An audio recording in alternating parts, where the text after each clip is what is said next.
How goes it, guys? How's everybody doing?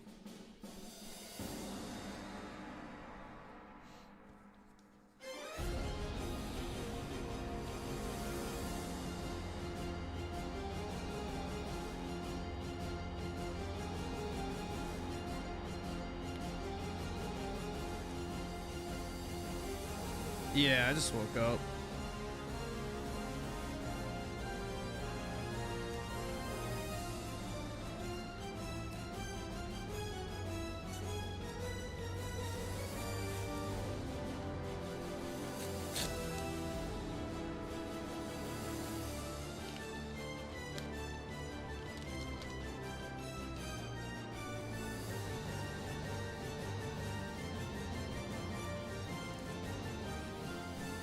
You miss my Vanguard days? Uh-oh. Nah, dude, that game sucks.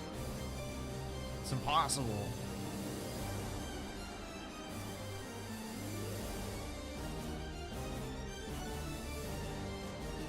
That game was actually really fun. I liked Vanguard.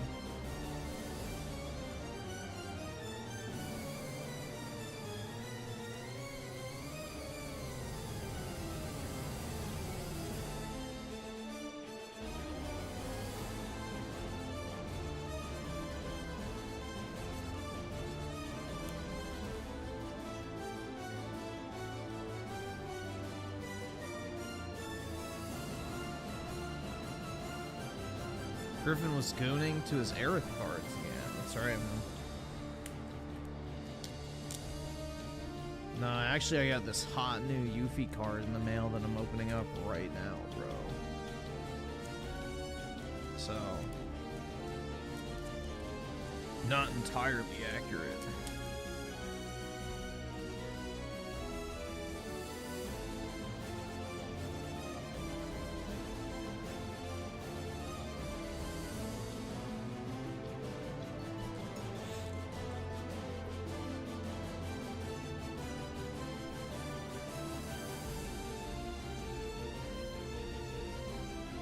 Yeah, well, I mean, Concord's dead as fuck, so Sony's probably gonna stick it in PlayStation Plus, is my guess.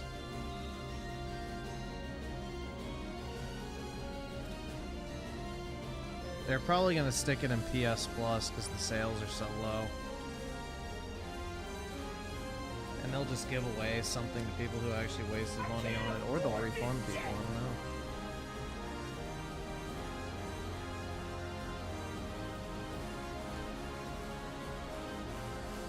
Once they fire sell them, like the physical copies, I may buy one just for posterity's sake. Like, I have a few copies of Redfall.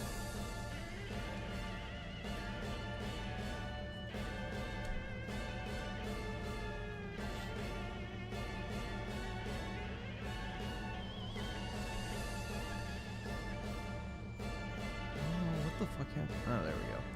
So Arson of the Five Rebirth concert was incredible. Got the CD. Unfortunately, no Aerith merch for you. Yeah, I didn't think they had like merch, but they have like the soundtrack and I think like the records and stuff like that. I think they have the Aerith vinyl actually, from what I saw from another listing. So technically they do, but I already have it.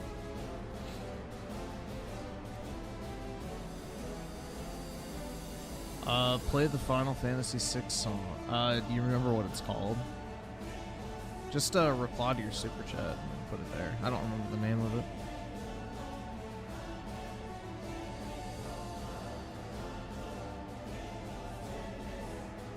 They ran out? Yeah, I could imagine. I mean, the limited edition soundtracks sell out, so whenever they list them online. So I'm pretty sure they resell.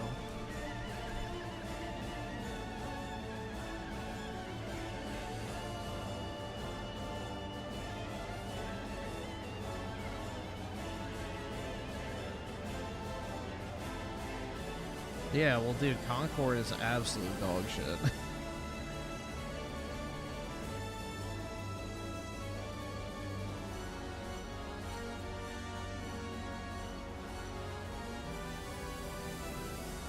Yeah, apparently like 7,000 people bought the game at least on PlayStation because there's that many reviews. So I think a pretty decent number of people on console bought it. So, because it has crossplay, you're probably finding people to play with. I can't afford this shit.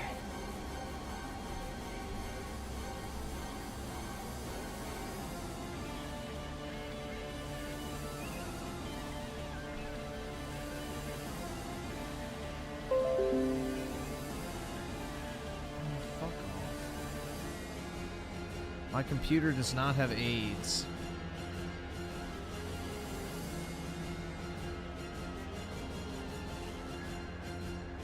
I do not have monkeypox. I can't afford this shit.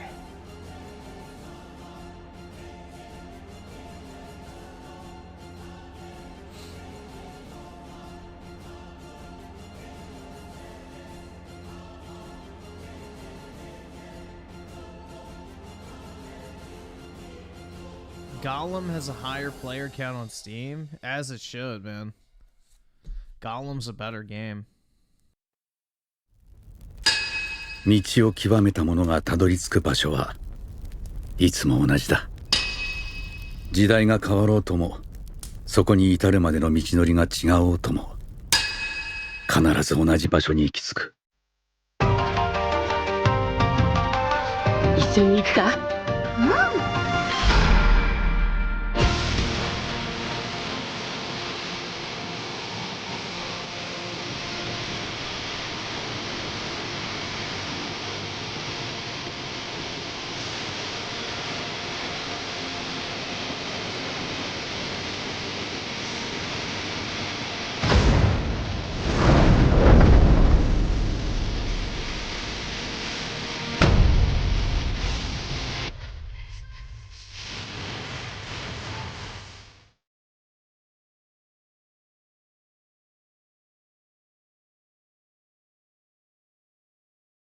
Get NFL Sunday Ticket and YouTube TV to watch up to 4 games live at once with Multiview.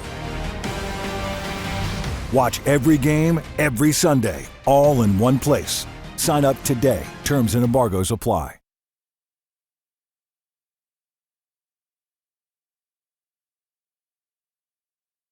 Take a look at that later.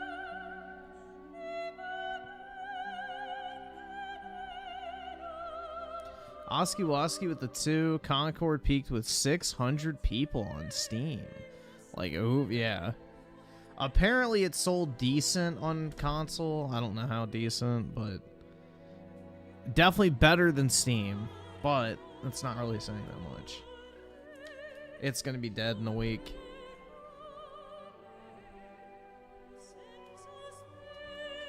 Well, the thing is, at least Redfall is a complete... a complete fucking disaster, like, technically, so I mean, it's not really a high bar to say, like, yeah, well, Concord's better than Redfall. It's like, yeah, well, you know, Redfall was a fucking complete disaster at launch. It didn't even function. So that's like the only thing it has going for it is Concord actually works. Like, that's literally it. Did you hear that they removed the LGBT tag from the fucking Steam listing? Because they thought it was going to affect sales. Because that's like already the most turned off tag on Steam, apparently. Anything tagged with LGBT, people block.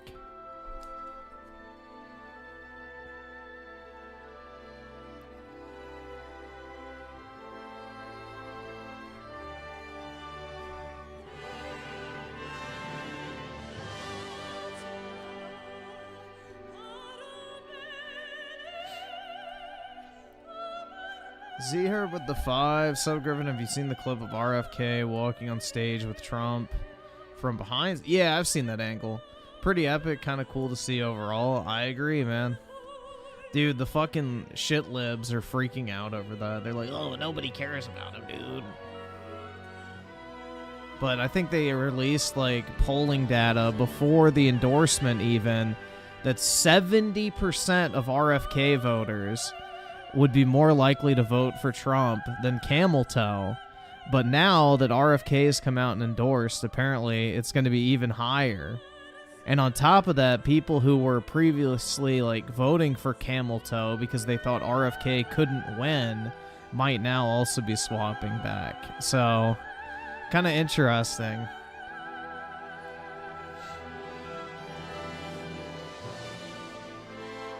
But yeah, it's a really good move. It's the one thing I wish Trump would have done more in his first term is brought in more Democrats.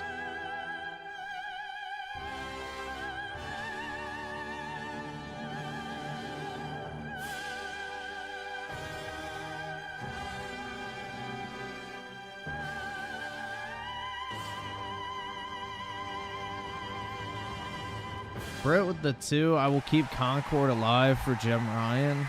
Well, Jim Ryan's already gone, Britt, so I don't think he cares.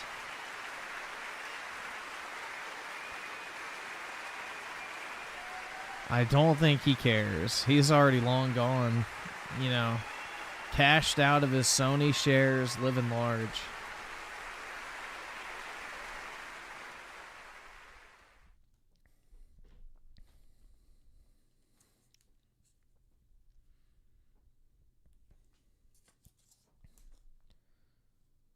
Jim crying is long gone. Yep.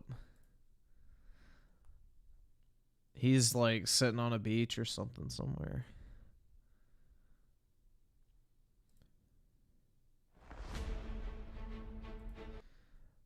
Yeah, I don't know, dude. That would kind of I don't like if I was a CEO or something, I wouldn't want to retire personally. Like, what the fuck else are you gonna do? Like, sit at home?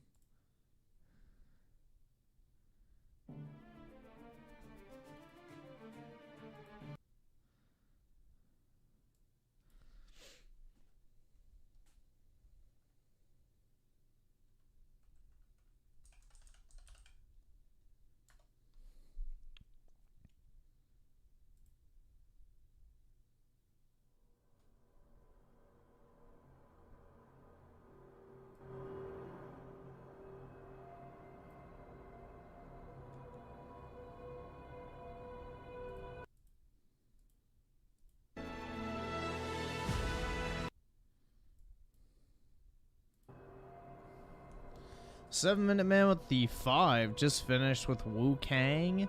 Got the secret ending. Overall, I think it's a solid 7, 7.5. And the final secret boss was an awesome kaiju fight. Nice, bro. Very cool. See that Concord dev having a freak... Nah. I mean, I don't really follow any Concord devs. So I did not... And May 1st burst with the 5. Avowed looks worse. Every time they show it, I went from being excited to being indifferent to hating it. I hate the characters, the visuals, everything. Yeah, it looks like slop, bro. It just looks like absolute fucking slop.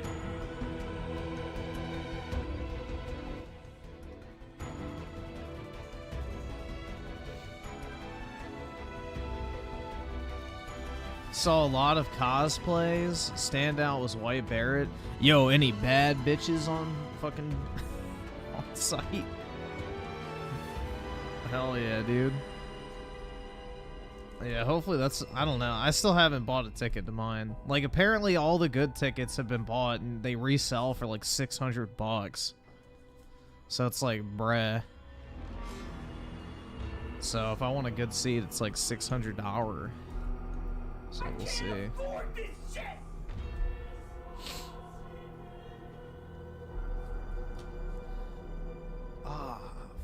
A couple cute eras. Hell yeah, dude.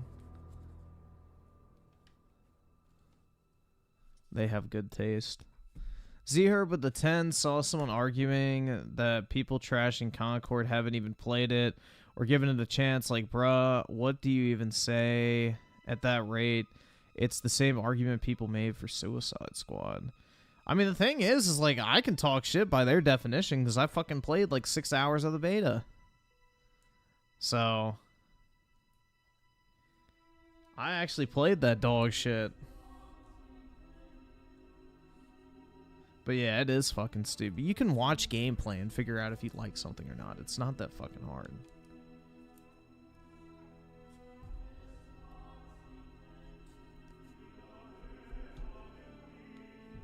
But yeah, people will, you know, make up any excuse for whatever the hell they like this week.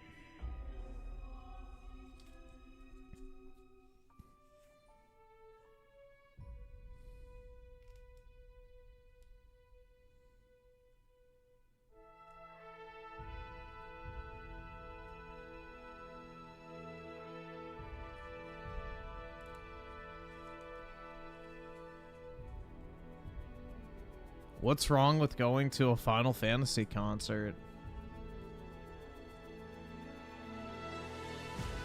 Final Fantasy has like some of the best music in all of media.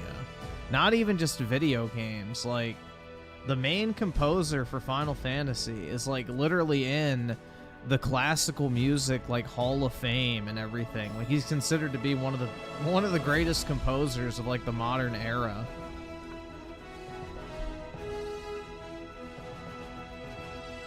So I don't fucking know, dude. Like, he's in the same running as like the fucking Hans Zimmers and John Williams of the modern day. So he's like considered a musical genius essentially, and he's self-taught and everything. So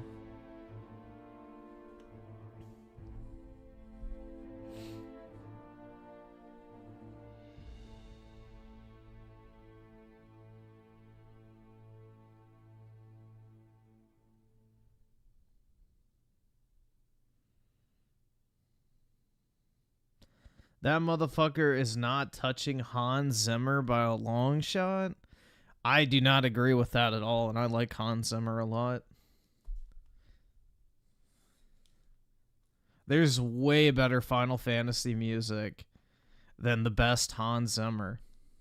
Easily.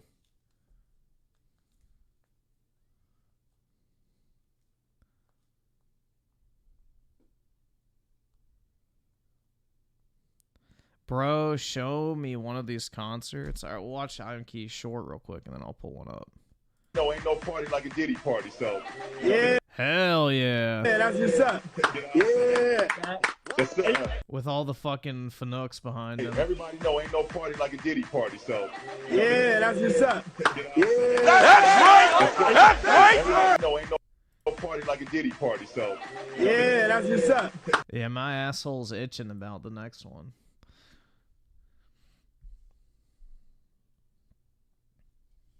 But yeah, here, let's see. Final Fantasy concert in Tokyo.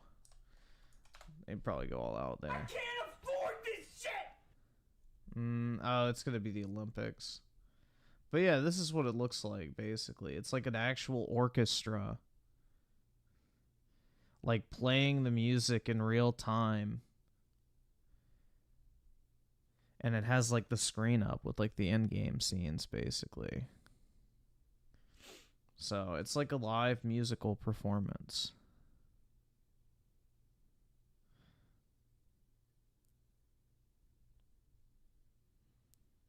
If it ain't booty clapping music, I'll pass. Yeah, I'm Key. That's because of your relatively low genetic disposition to IQ, but it's alright, bro. It's alright. It's just they culture.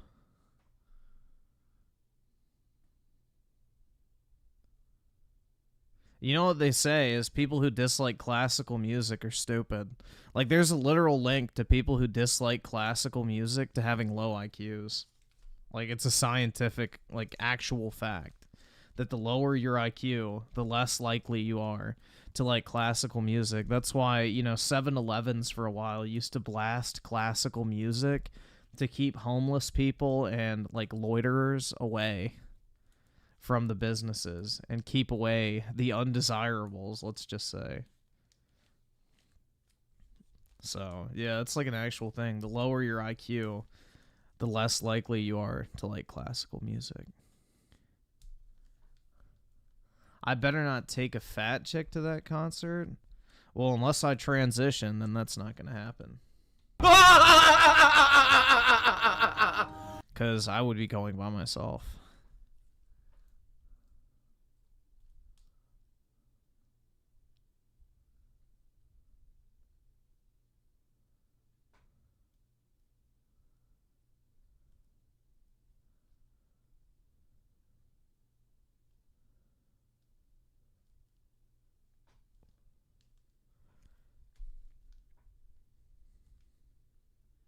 See, Elijah Petty with the two. Have you been watching Black Myth walkthroughs? Nah, I haven't. I don't really have an interest in the game, in all honesty. Like, I'm kind of just, like, done with it. I'm at the point now where if I'm not having fun with the game, I just stop playing it. So, it's like it never even happened at this point. Hire an escort to go with... No. Why the fuck... Bro, why the fuck would I want to hire an escort to go to a fucking Final Fantasy concert with me? That's so retarded. That's dumb as fuck. I can't afford Legion this shit. Shorty with the... wait, did I read that right? Yeah, Legion Shorty, alright. With the 5, Medal of Honor, 2010 is one of the best soundtracks ever... dude, I don't know his fucking name, how to say his name, but I'm pretty sure that's the guy that did Game of Thrones as well, right? Ramen Djawadi? Killed It, Michael Giacchino, Slade Cod, Finest Hour. I haven't heard those. I haven't played Finest Hour.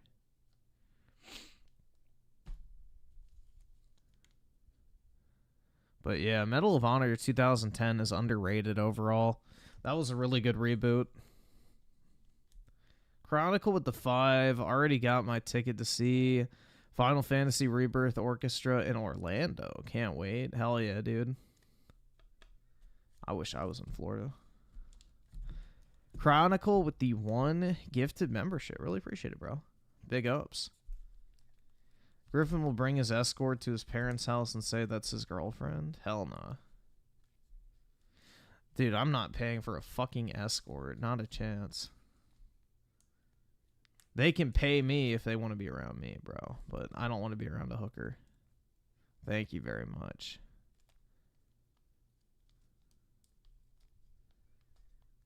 I should bring my sister like a true Southern gentleman. If only I had one, man. Then life would be so much more simple.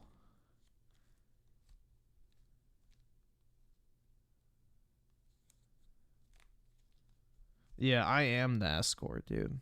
You have to pay money to spend time with me, not the other way around. Essentially.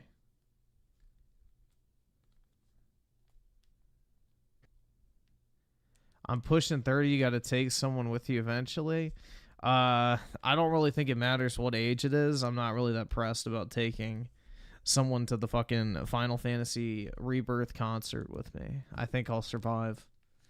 Age 30 or not.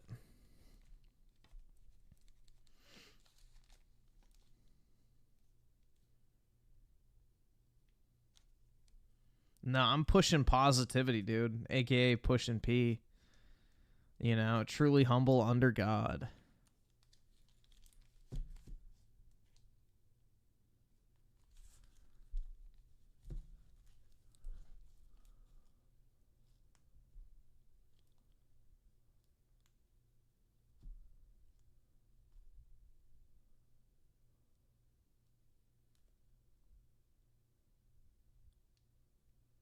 I'll be pushing as the retirement home? Not a chance, bro.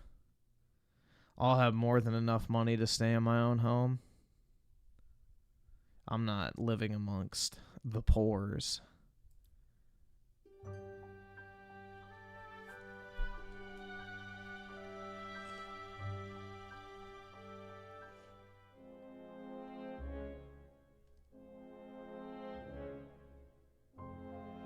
Yeah, I am truly humble under God, bro.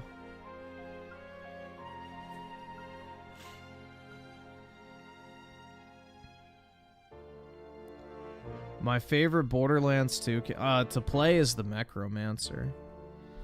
She was my favorite because it's a good solo class.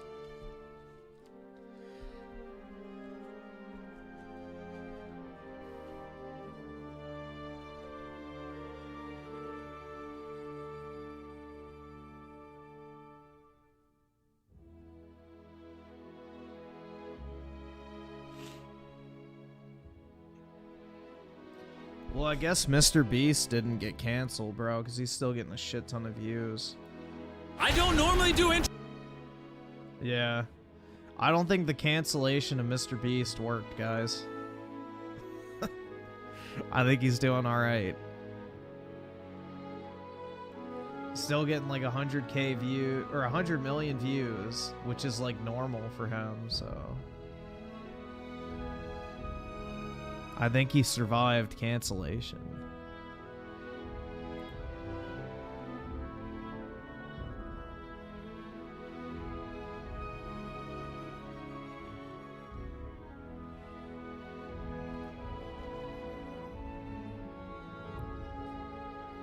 Let's see, EB7 with the 2. Final Fantasy 15 soundtrack might be in my top 10 of all time. Yeah, I definitely like 15 soundtrack a lot. It's very good overall. May 1st burst with the 10. One of my friends was skeptical about Final Fantasy. I got him to try Final Fantasy VII Remake, and he played it for 9 hours a day until he beat it. He's now awaiting Rebirth on PC. Mission successful. Get him to play Crisis Core, man. Get him to expand his knowledge. That's like the perfect intermediary game on the way. But yeah, Remake is great.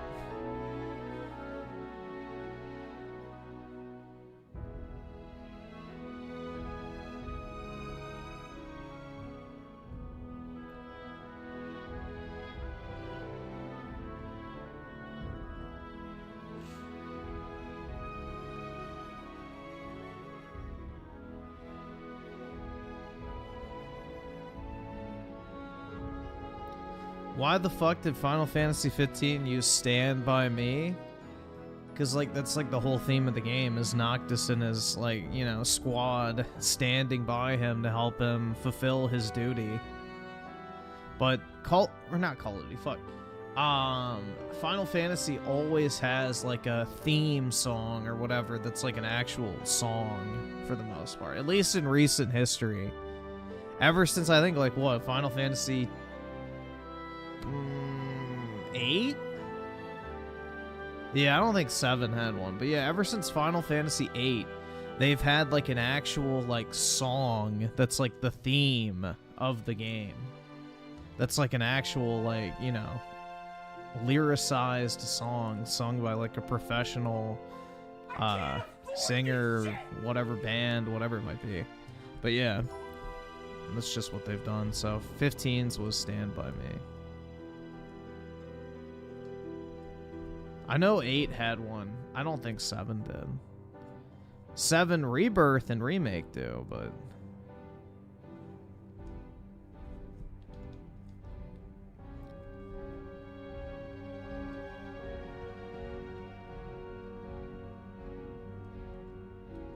Well, Britt, at least I'm not the one talking about playing Concord, so... Pick your battles there.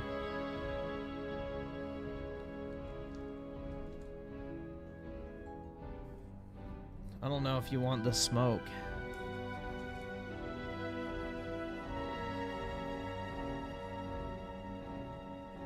Oscu the 2, Strangers of Paradise was very fitting. Yeah, the My Way song. Yeah, especially once you understand the ending, it's like, oh shit. Yeah, no, dude, honestly, Stranger of Paradise was such a great ending. Like, that is one of the most underrated games I have ever played. Hands down. It's great.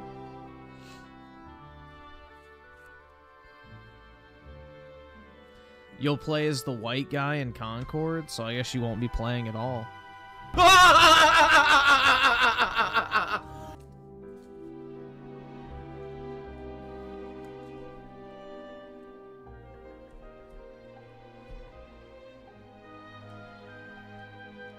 No, My Way is the Frank Sinatra song.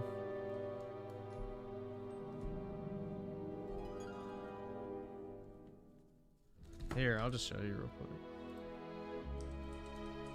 The ending's awesome.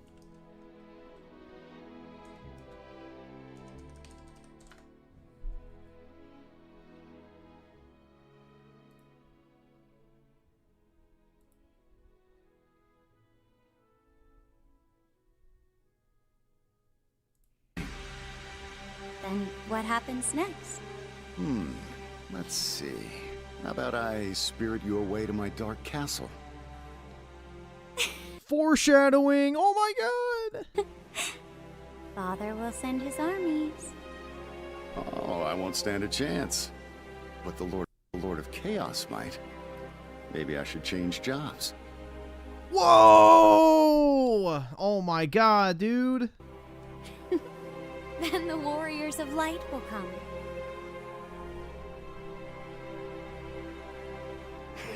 They're welcome to.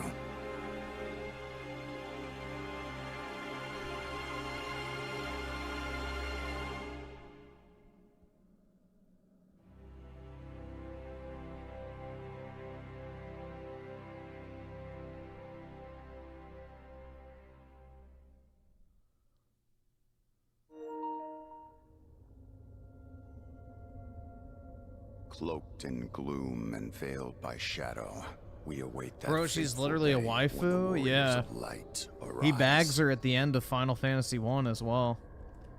Although their glow may be faint at first, even a sputtering candle is brilliant against the black of night. And so, we will plunge this world into the depths of darkness. I can't afford Yeah, Garland's armor looks fucking sick. They should have given you the armor at the end of the game as a cosmetic.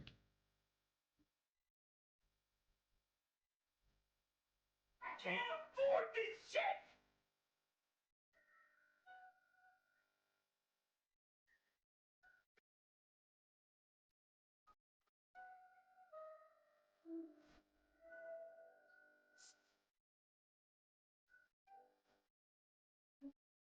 I don't think the DLC does, but maybe. I didn't see it. It does? Oh shit. I own the DLC, I haven't played it though. Okay.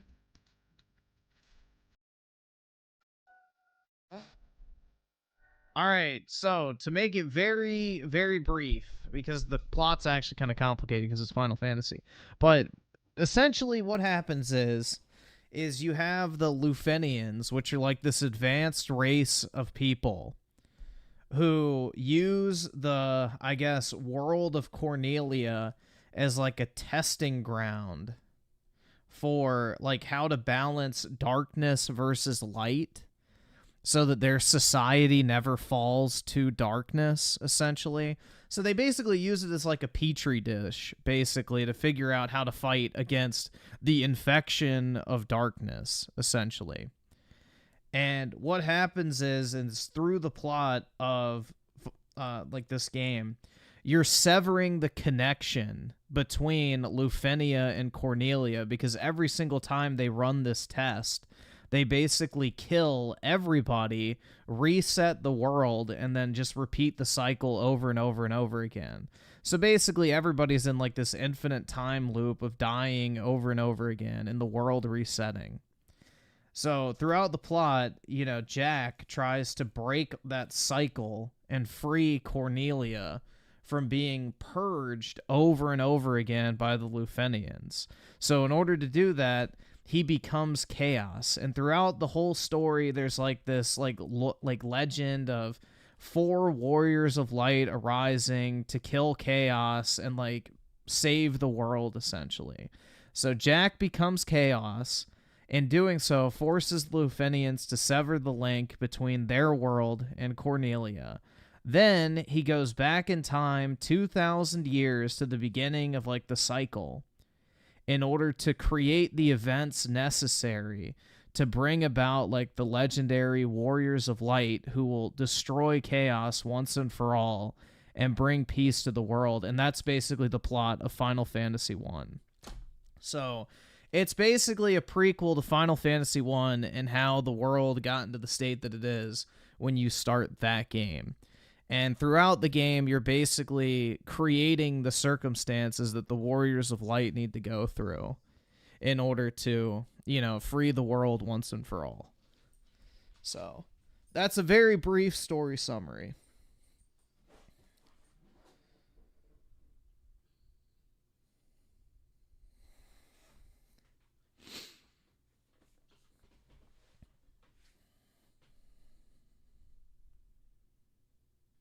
But actually, he doesn't die. Jack lives at the end of Final Fantasy 1, so him and the princess are, you know, shaking the sheets, so to say.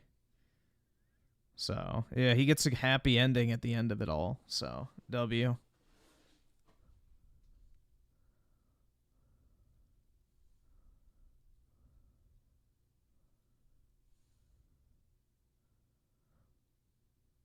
Yeah, the thing is, it's kind of funny, though, is at the end of Final Fantasy 1, the Warriors of Light kind of get the shaft because, like, they reset the time loop or whatever. Like, nobody even remembers that they exist, basically. So they go back into the future. Nobody remembers anything that they did. They're just, like, 4 random fucking people. So everything they did is, like, completely unrecognized. So it's kind of like they took Jack's place of being, like, nobodies. Or essentially dying, in a sense. But, yeah. Nah, Clive turned to fucking dust, bro.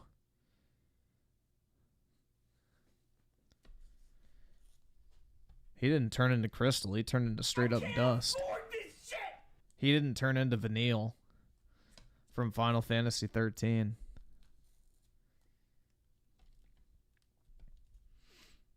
Yeah, you got monkeypox. Adonis Tavares of the 280 players on Concord right now. 280 too many, if you ask me. I saw there with the 5 traumatized for life. Ew. Barbers need to start saying no. Yeah, that's just gross. I mean, I guess it's kind of cool, but it's like, why?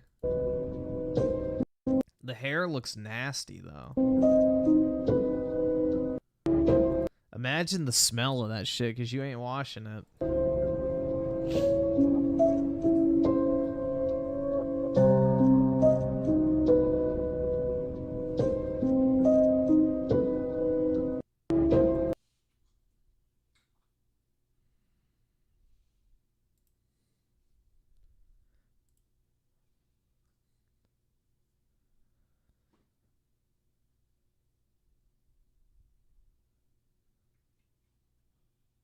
Let's see. Super straight with the 5. Played Diablo 4 for free for 3 hours. It's fun. Ignore the MTX bad crowd. It was fun until the DLC started existing. Now it's literally unplayable. Yeah.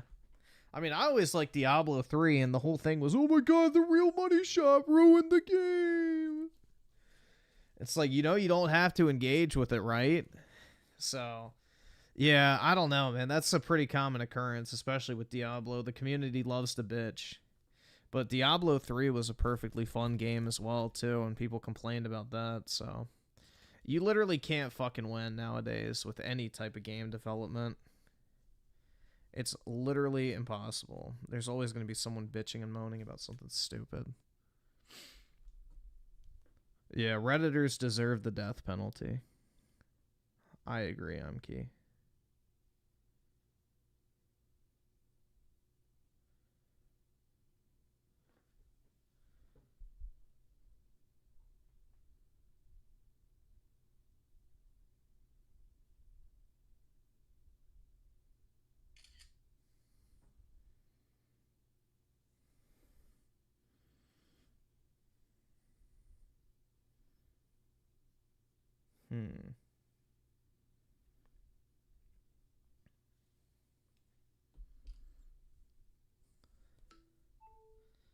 Nah, they fired the trans writer for Space Marine.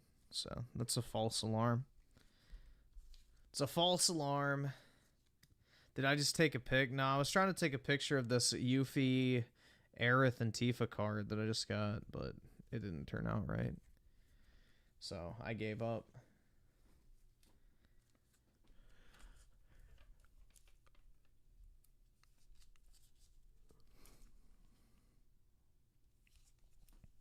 Yeah, Yuffie came bundled in, so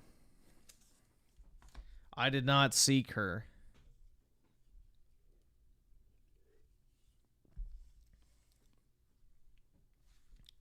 Violet Myers collabed with the whore Lena the Plug in her latest YouTube video. There you go. Well, two of a kind, man. Those are your BBL baddies, I'm Key, so... Yuffie's for the teenager players? Dude, there's not a straight teenager I know that would pick Yuffie over Aerith or Tifa. Like, sorry. Absolutely fucking not. No straight male is playing through Final Fantasy VII Rebirth and goes, yeah, you know what? I like Yuffie better than fucking Tifa and Aerith. There's no way. No straight male is picking anyone in that game aside from Tifa, Aerith, and maybe Scarlet. Like, come the fuck on, bruh. Like, you really think a horny 14-year-old's gonna side with, like, Yuffie over fucking Tifa and Aerith? There's no way.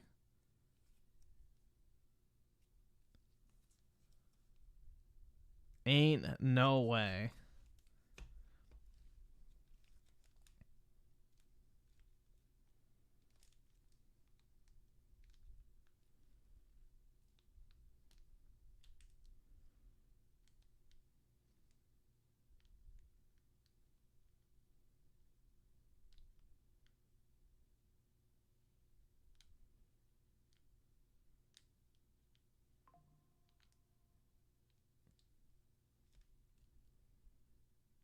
Is there a key side? Yeah, CD keys is pretty good. I've never had a problem there. Just make sure you read which country you can activate the code in. That's the only thing I would watch out for. But yeah, CD keys is legit. I've never had a problem with that. At all.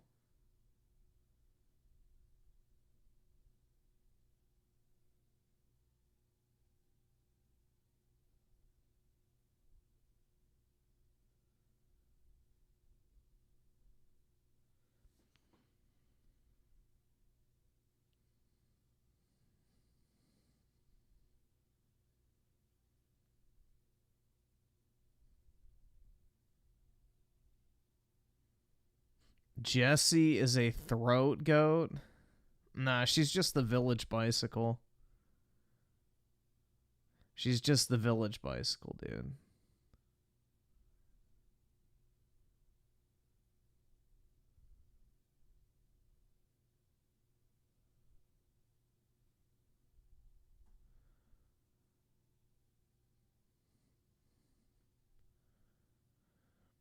I saw her with the 5. Uh-oh.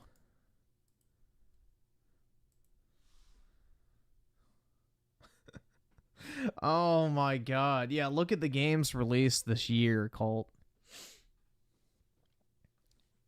PlayStation haven't given their fans a games roadmap, but they expect Xbox to give them theirs.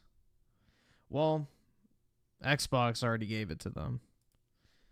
Let's see. South of Shit Night, garbage, no release date, no release date, no release date, no release date, no release date. No release date, no release date, no release date, no release date, or that has a release date, not on Xbox. Not on Xbox. No release date. Don't fucking care. Multiplat, not on Xbox. No release date. That's a multiplat. No release date, and it's going to be multiplat. Don't know what the fuck that is. And Elder Scrolls 6, not even fucking real. So, yeah, half of these games aren't even fucking confirmed to even be coming out at a certain time. So, yeah, just absolute fucking slop. Yeah, I mean, dude, South of Shit Night might actually be exclusive because they know it won't sell regardless. Clockwork Revolution will probably be multiplat. Gears will probably be multiplat.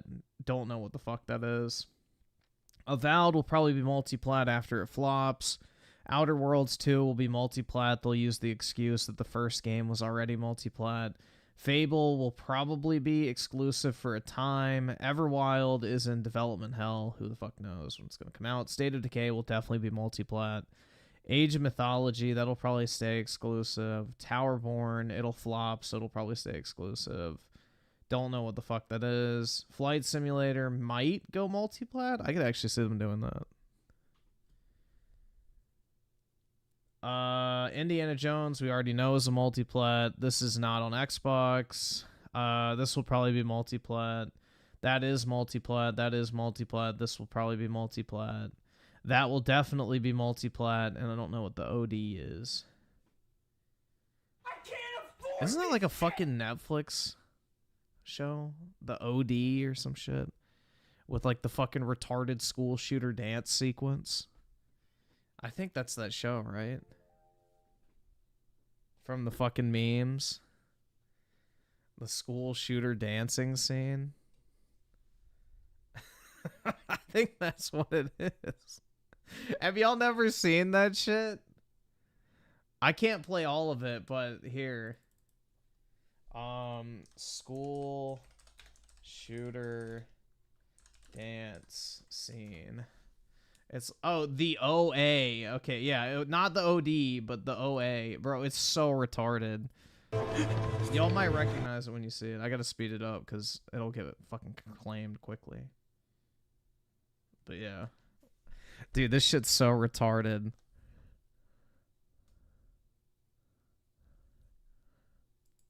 So they got a fucking school shooter in the building.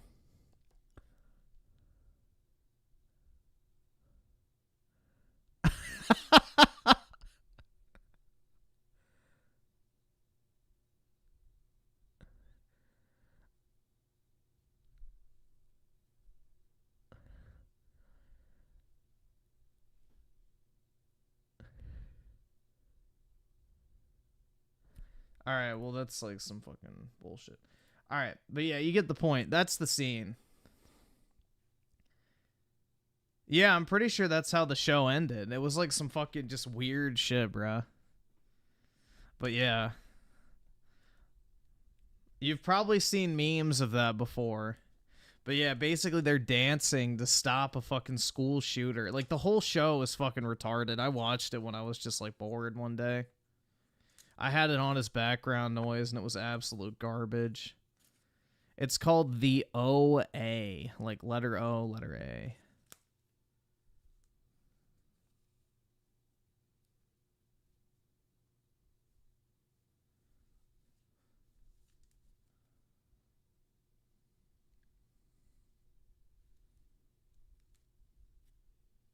But it was, like, really stupid. It was about some bitch that was blind, but then could learn to see again because she had magical powers or something. It was stupid. Absolutely fucking stupid. It's women's entertainment, basically. But it popped up on my Netflix feed one day, and I just clicked on it because I wanted something to have on in the background. So, yeah, it was trash.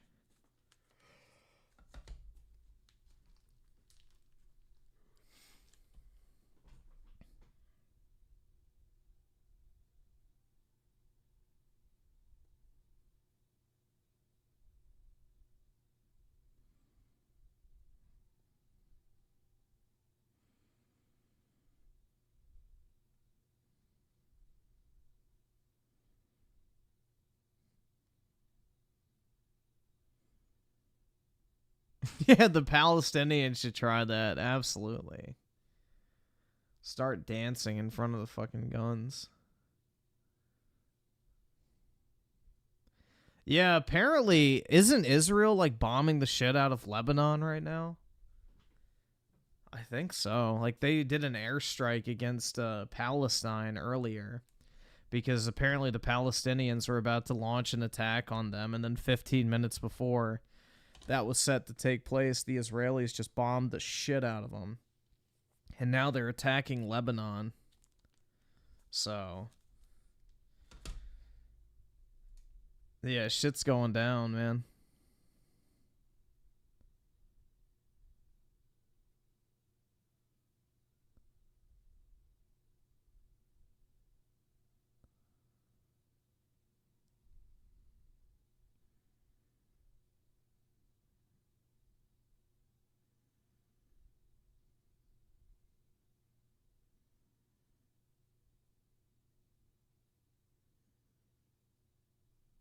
Just trying to see if something popped up.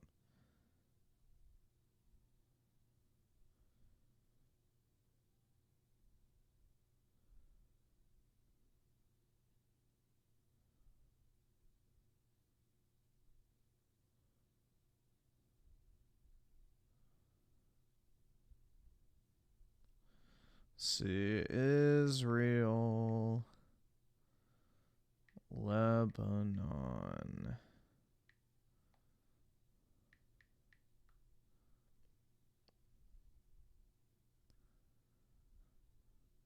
See, intercepted 200 rockets from Lebanon by Hezbollah. Let's see. I know they, like, deployed their whole air force to go and fucking bomb the shit out of them.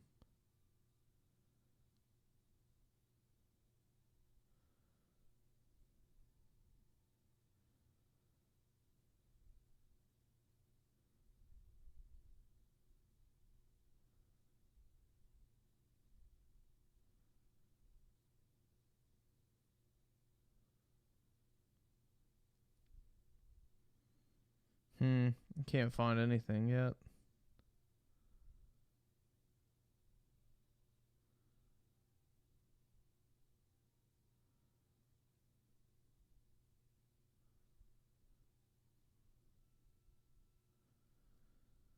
Yeah, that's the thing, is like Israel is really the only like well-equipped military in that entire region other than the Egyptians, which the Egyptians are on Israel's side, so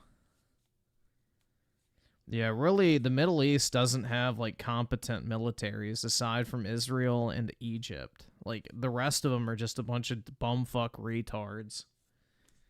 So, they're not sophisticated fighting forces at all. They're just a bunch of retards wielding AKs and, you know, firing rockets and stuff.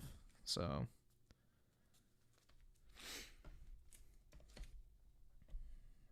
Turkey's not technically considered Middle Eastern. They're considered European. But Turkey's okay, but they're NATO, so... I think, at least. Isn't Turkey NATO?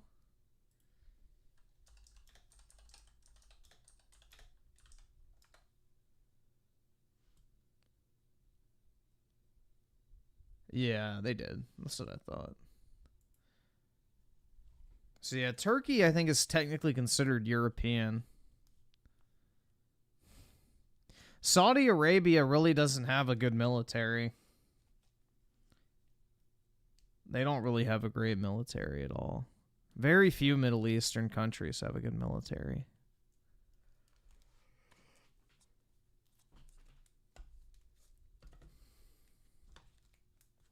Also, it's Turkey. Yeah, I don't fucking care. They can stick to their sand speak over there. I'm going to speak, you know, English.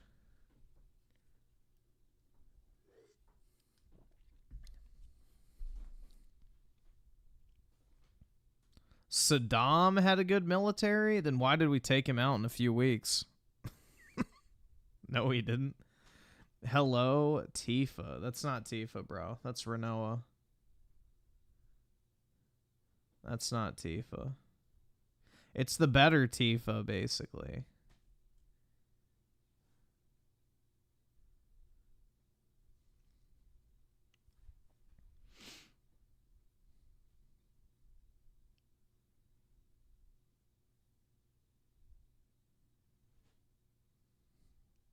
U.S. gives Israel weapons, and the Germans gave Israel nuclear subs. Yeah, that's because we use Israel to fight in the Middle East for us, basically. They're our proxy. So, yeah, that's how the U.S. works, man. We prop up a bunch of, like, other nations to go and fight within those regions so we don't have to.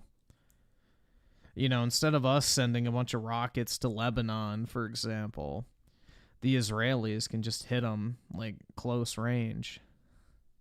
So, yeah, Israel is basically a Western proxy in the Middle East.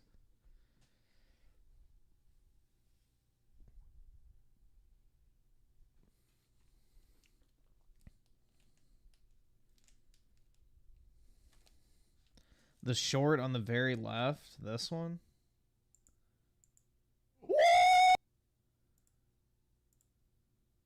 Why is it mute? Like, It was perfect. Why does it keep muting? Oh my god. I hate shorts. Piece of dog shit. That's a lie. I mean, it's alright, like... It was... How the fuck is Final Fantasy... Like, this is the thing. Be objective. Final Fantasy 1 is not that good. Like, it's fine for being the first, but 2 and 3 are objectively better than 1. Like, come on, bruh. Final Fantasy 1 is fine for what it is, but it is not that good. It's extremely bare bones. It's the biggest piece of dog shit. I mean, it's alright, like... It was perfect. Perfect. Everything, down to the last minute details. That's what I'm talking about! That's why he's the MVP! That's why he's the GOAT! The GOAT! That's what I'm talking about! That's why he's the MVP! That's why he's the GOAT! The GOAT! I mean, it's alright, like... I don't agree that 8's worse than 9. Just visually. It was perfect. Bruh. Final Fantasy X was perfect? Yeah, Dodgeball. Perfect. Or I'm sorry, Blitzball. Everything, down to the last minute details.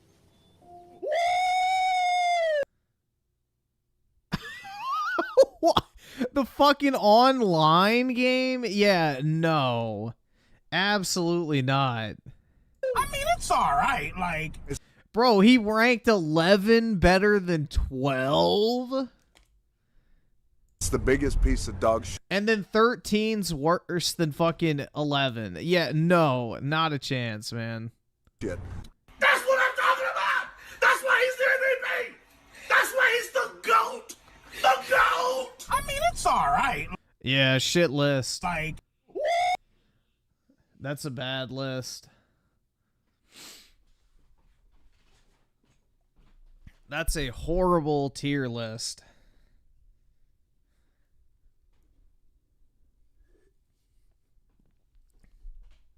That's the typical Final Fantasy fan list, aka I've only ever played the first half of Final Fantasy VII, and I played Final Fantasy XIV. That's like literally the Final Fantasy fan starter pack is I played Final Fantasy VII all the way through Midgar, and then I stopped playing it, and then I played Final Fantasy XIV. So therefore, I am a true Final Fantasy fan.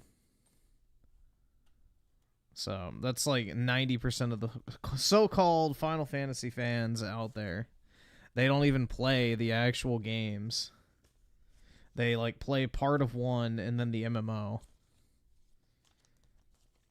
Well, no, they don't play Final Fantasy X. They just watch the Yuna and Titus fucking, you know, shitty, like, compilation videos of them flirting and shit, and the women are like, oh my god.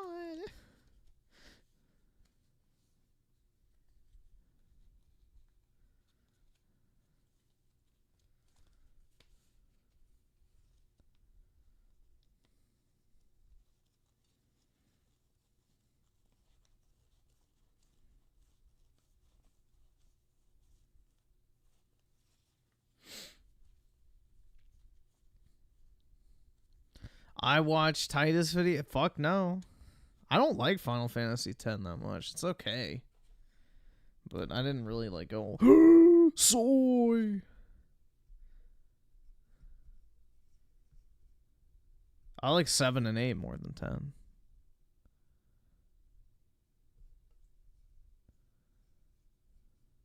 I just find it funny that people simp their fucking ass off for Final Fantasy X, but Final Fantasy 13 is bad because it's linear.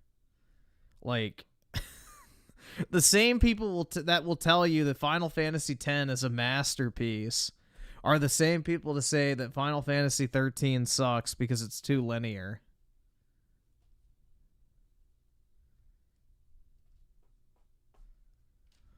So I do find that pretty ironic. Yeah, I'm not a fan of the Final Fantasy IX art style either.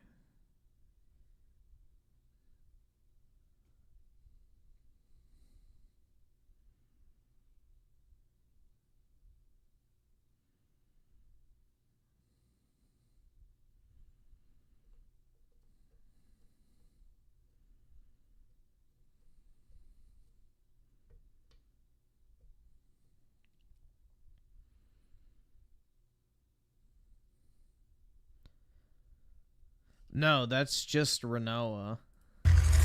I don't know what it's from, but it's the city. Most likely.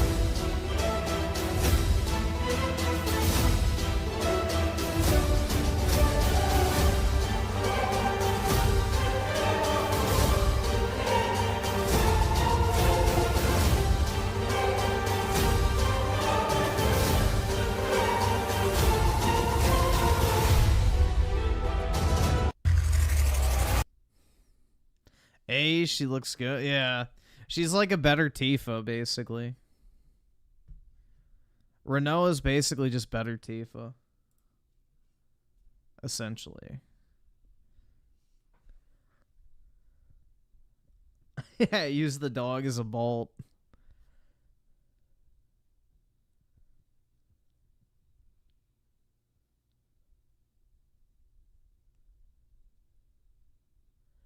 Give me a full body of her, Griffin. Pull her up. But why? Renoa. Alright, let's see if I can find a good image.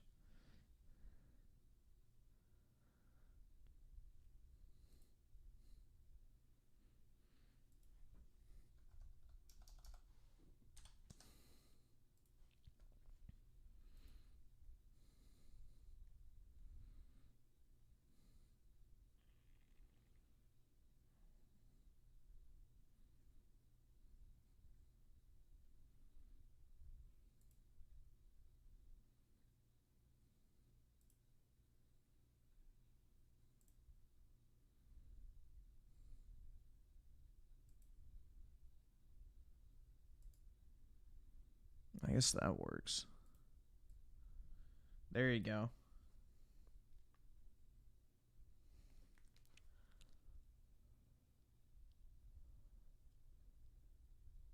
Just trying to find one in a high enough resolution. That's one of her skins from the game, but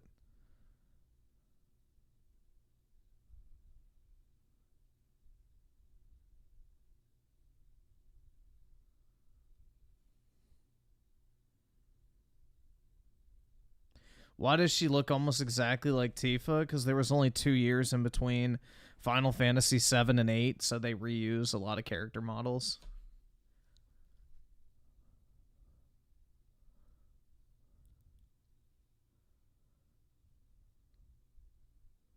She looks like Tifa, but a smaller chest. Yeah, she's better Tifa.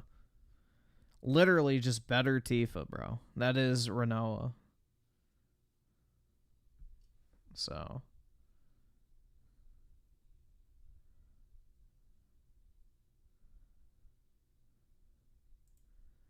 here's her normal. I found a decent resolution one. Not great, but it'll do the job.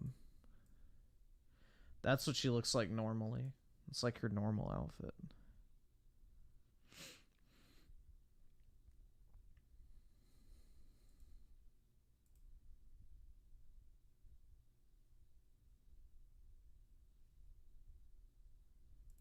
Well, dude, to be fair, pretty much every single Square Enix girl with black hair looks pretty much the exact same. Like, if you look at the face, like, structure of pretty much every single Square Enix girl, they all almost look exactly the same. It's only the hair that's different. So...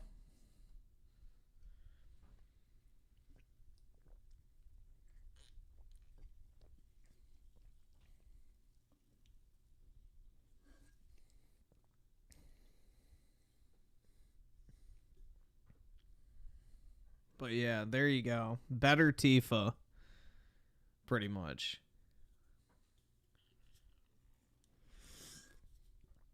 Who's the chick with the... I think it's Selfie, right?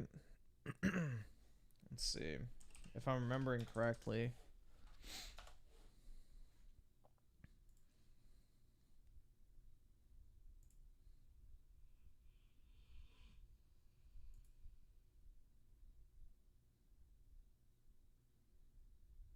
The yellow jumpsuit.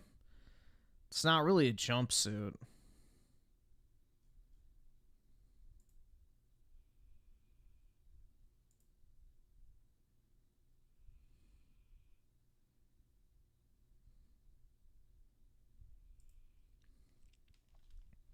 She looks like Tifa. Wait, if Tifa had a younger sister? Yeah, like I said, better Tifa. Again, I don't know how I have to clear this up. We already established what she looks like. She looks like better Tifa. That's it. It's like Tifa plus 2.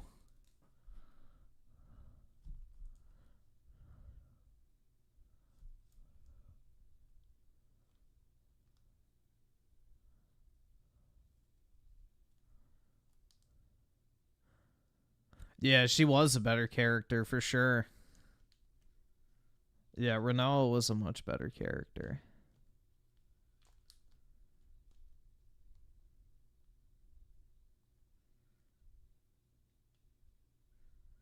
Griffin likes small boobs, young women. Yeah.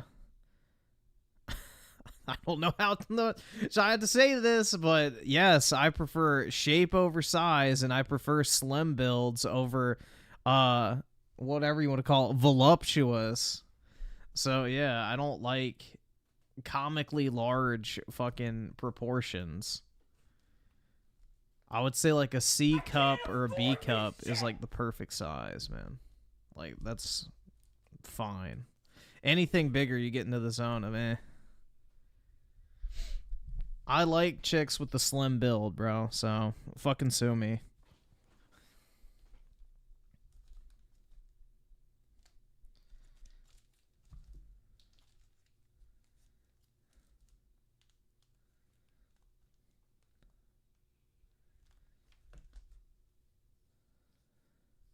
Alright, let's see. I saw her with the 5. What's this? Oh, wait, Mark.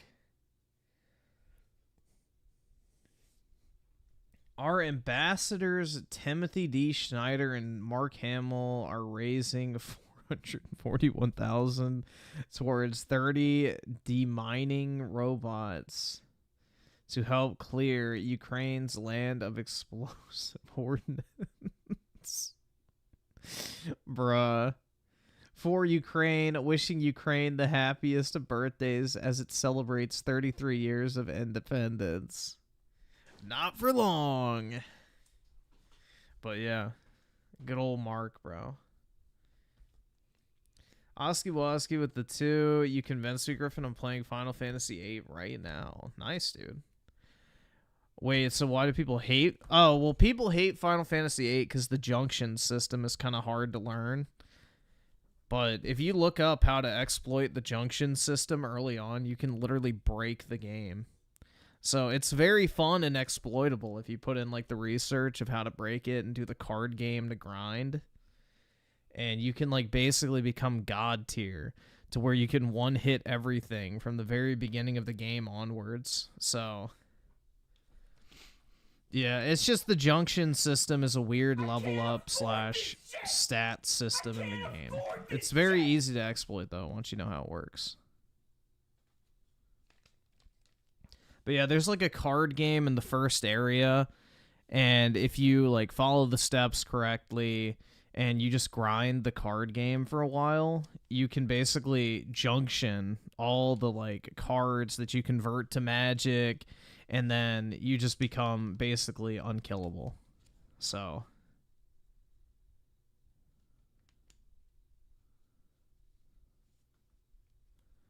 but I think if you buy the remastered version, you have like those cheats active that are in Final Fantasy VII, where you get like infinite health and limit break anyway, so yeah.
Let's see. So Juan with the 10. I can try to do it. Hopefully that came out all right. Sup, my Nigga. It's your boy Juanold back at it again with the positivity. They just put this up. Also timeout at random in the chat. All right, I'm just gonna pick somebody random then. All right. There we go. I don't know. Larry Babinski. There we go. Let me see what this is. Is there anybody else in the room? Wait, Spirit, now here. I mean, haven't we already seen this? The body cam footage. This is old, right? Like from years ago. I've already seen the footage of it. I mean, we can watch it, but this is old. They didn't just put this up. There's been footage of Chris Chan getting arrested for years now. Because Ethan Ralph was the one filming it. I remember that. Ethan Ralph was like standing across the parking lot screaming at Chris. I remember that shit. Yeah, but the body cam footage isn't anything new. It's just like, you know, indoors. Ban clause with the 2. Hashtag ban clause. Nah, he gives me pesos.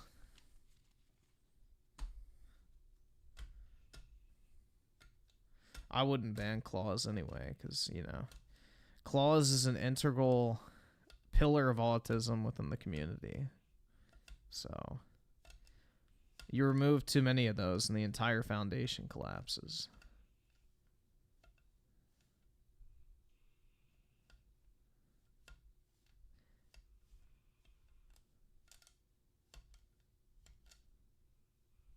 Yeah, that's the other thing too, is they'll have 100 alts, so it doesn't matter.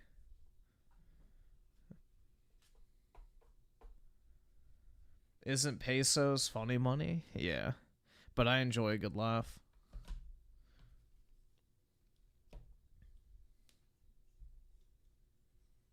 I enjoy a good laugh from time to time.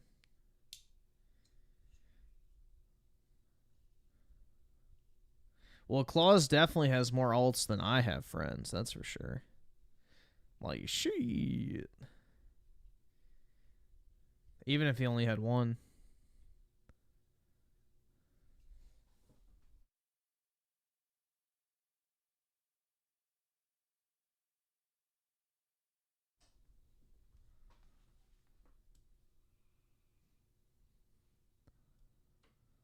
See, I sell her with the 5. Check it first, but I'm in tears. All right, let me see. Yeah, that should be fine. That should be fine. I don't see anything on it. It's just AI, so. I know this was the last straw, bruh. It's popular YouTuber Mudahar has left X due to his timeline being covered in poo jokes about Indians. Is it actual jokes though? Cause like, bro, they use cow shit for almost everything. They use it in cooking, cleaning, even. Like, they drink piss. They shower in cow urine. They poop in the streets.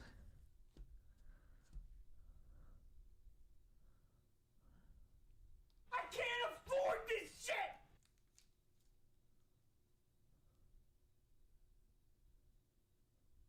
Yep, they wipe with their bare hands. It's gross, man.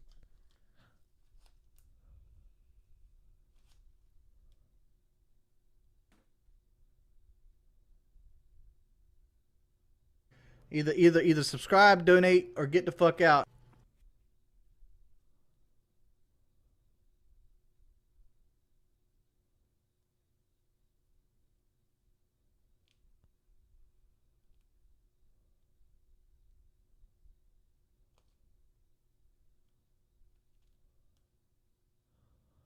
Projecting my insecurities to an entire culture?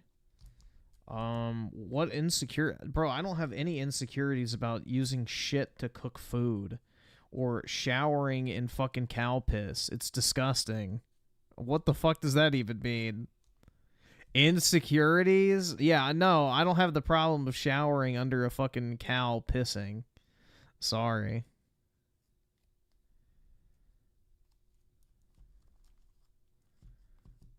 I don't even know what the fuck that's supposed to mean.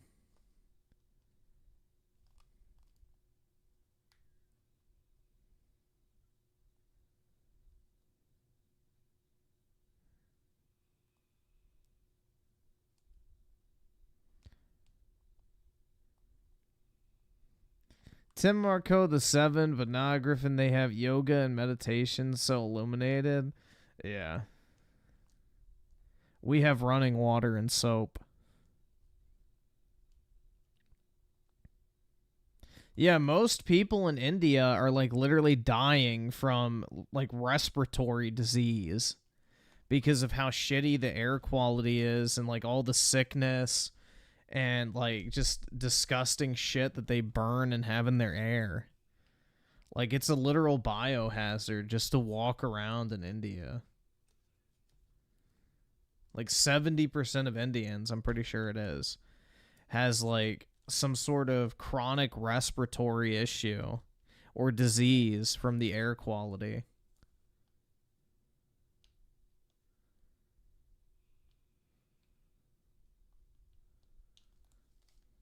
So, yeah.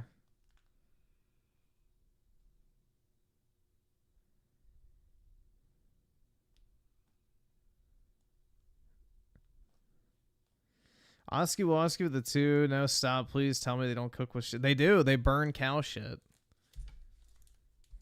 Yeah.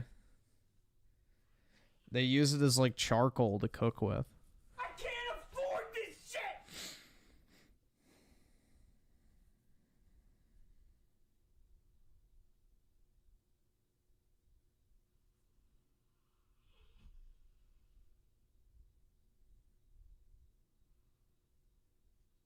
Shit smoked burgers. Mmm.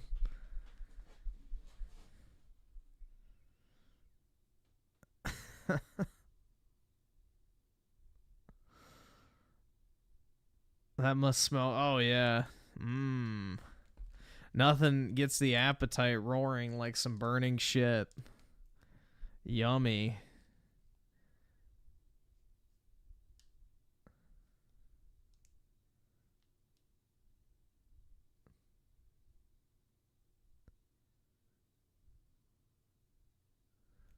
Yeah, I don't drink coffee, so I would never have that, like, simian coffee or whatever the fuck it's called.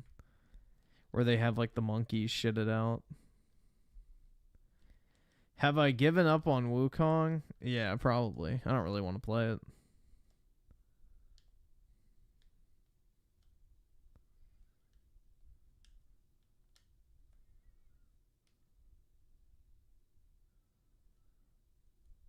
I just don't see it getting more fun. I just see it becoming more and more of the same. Yeah, basically it's like this special type of monkey that they feed coffee beans to, and like the monkey's digestive system like doesn't process the beans, so it poops it out, but it like changes the chemical like structure of the coffee bean, and then like apparently it's like the most expensive coffee in the world. It's weird. I can't afford this shit! I think it's called, what is it called? Let's just look up poop coffee. Oh, that's the thing. Those little...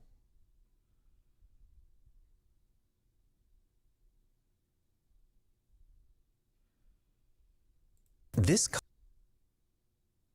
Why does it... and the reason why actually kind of makes sense. You see, coffee beans grow inside cherries, and these weird-looking cats in Indonesia absolutely love them. But because of their strong sense of smell, they only eat the ripest cherries. Their bodies digest the outside, and they poop out these perfectly intact, high-quality coffee beans. And then farmers just wash them off and sell them for $200 a pound. This coffee... Yeah, I mean, that's basically it, man.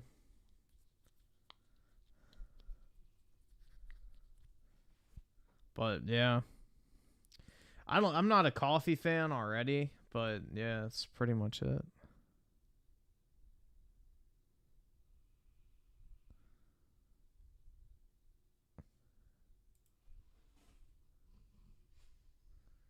So, it's coffee time?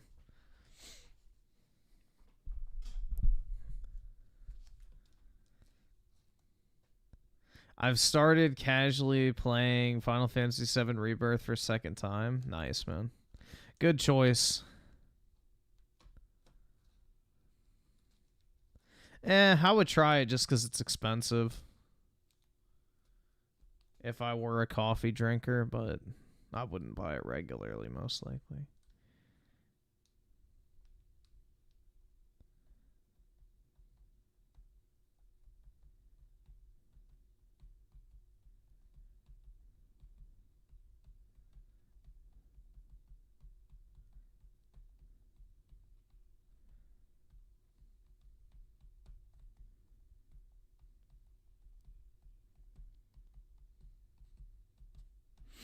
The quartering needs to get... Yeah, exactly. He needs to get the fucking poop coffee.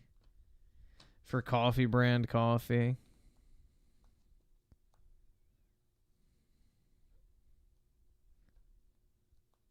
I'm about to drink a Frappuccino from Starbucks with extra whipped cream and caramel. Gross. Dude, I don't know. I just like... Coffee to me is disgusting. I hate the smell. I hate the taste. And I hate the fucking... cringe like obsession with it.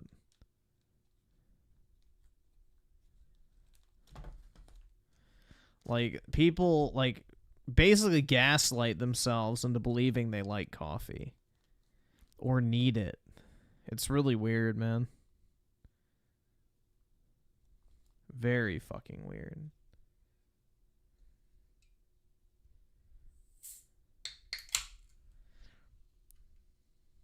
That be them white girls? Yeah. Dude, coffee breath is disgusting, too.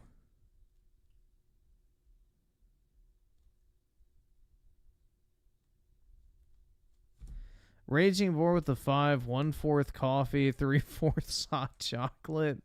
It's the only way I'll drink coffee. Just don't drink coffee at that point. I don't know.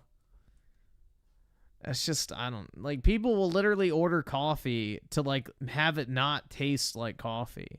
It's like, why are you even drinking coffee at that point? Just order something else. Like, get a hot chocolate or get tea or go buy an energy drink or whatever. It's like, I don't understand why people need to drink something with, like, a splash of coffee in it.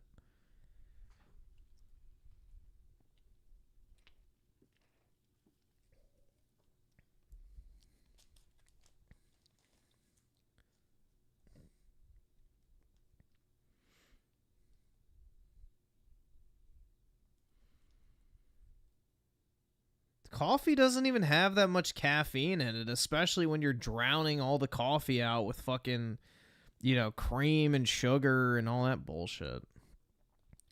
Like, coffee does not even have a lot of caffeine in it. It's got, like, what, 80 grams? Or milligrams, whatever the fuck it is, per cup. It's like nothing. It's barely anything. I think G Fuel is like 180 per serving.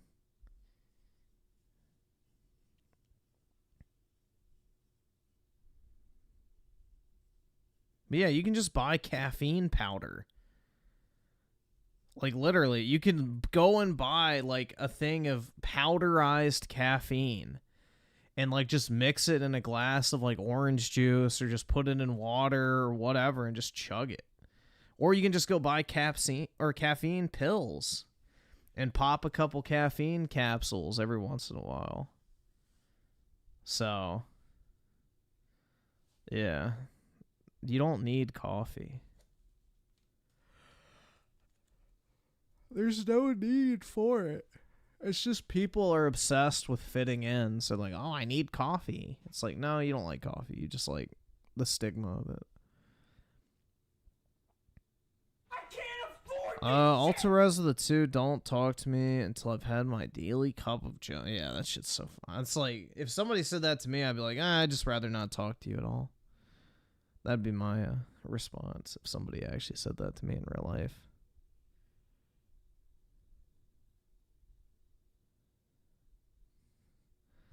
Blue sent you with the 5. I think I'm starting to get the flu. This sucks. Right when I started cycling longer distances. That sucks, man. But yeah, it is that time of year, so flu season is upon us.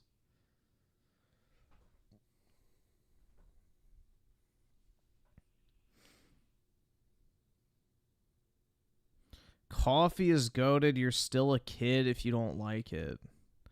Yeah, I'm a 26-year-old man, and I don't like fucking coffee. Cope.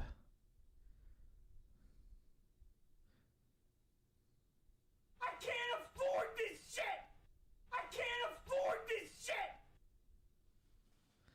Alamania Crayon with the 5. Remember when it was quirky to love bacon? Feels like coffee is the new quirky thing. What's the next thing that will be quirky? It's not even quirky. It's just popular. I mean, everywhere you look is an ad for coffee. On every TV show, they're always drinking coffee. In every movie, they're drinking coffee. Like, it's just the most readily available, highly advertised product that they've basically psyoped the entire population into believing they absolutely fucking need. So, it's always been popular.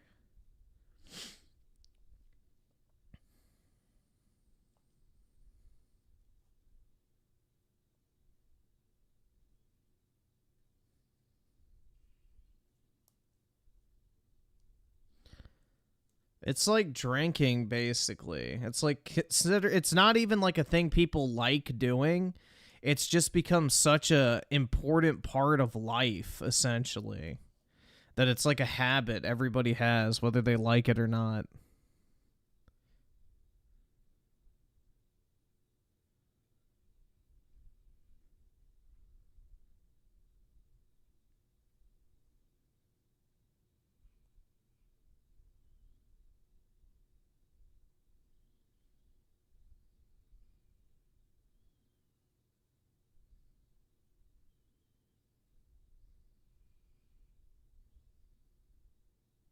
Yeah, most people start drinking coffee so they can fit in. Like, it's a 100% provable fact that most people start drinking coffee because they either know everyone else drinks coffee or they get pressured into it at some point. 100%. Like, it is not an organic thing at all.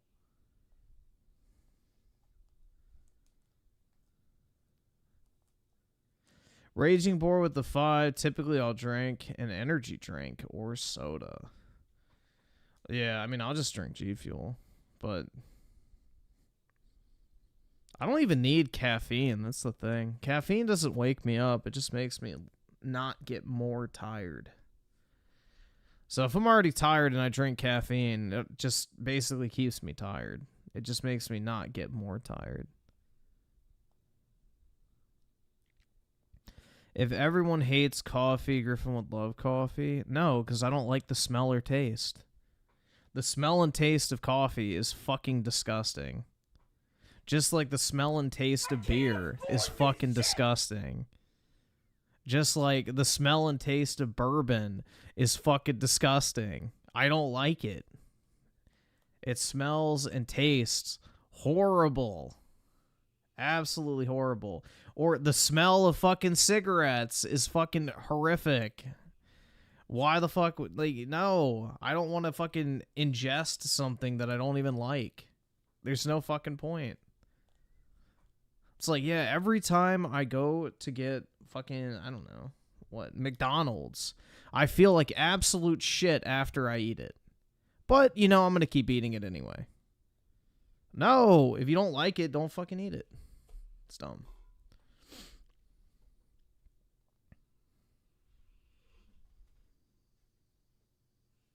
See, I'll only drink unmixed hard liquor. Like, if you mix tequila with something, I don't want to drink it. If you mix vodka with something, I don't want to drink it. The only exception to that is the coconut Red Bulls mixed with Patron in a manner of 2/3 tequila, 1/3 Red Bull. That's actually good. That's like the only mixed drink I've ever had that I've liked.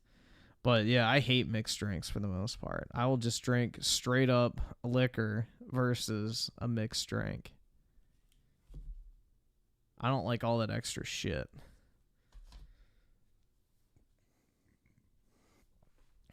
Just give me the shot.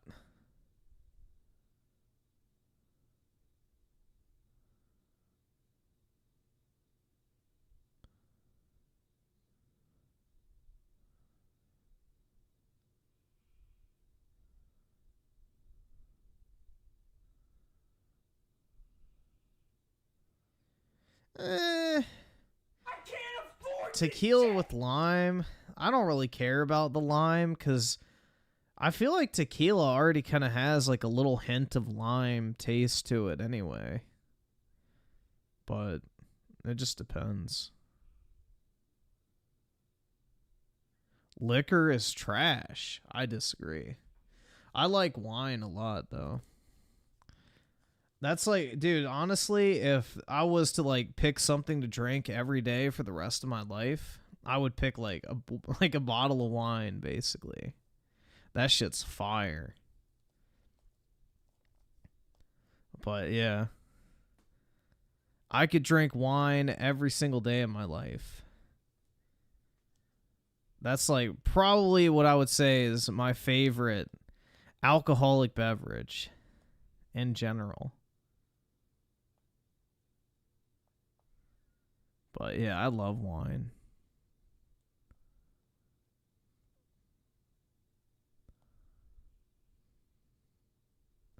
Griffin the wine dad? Yeah, dude.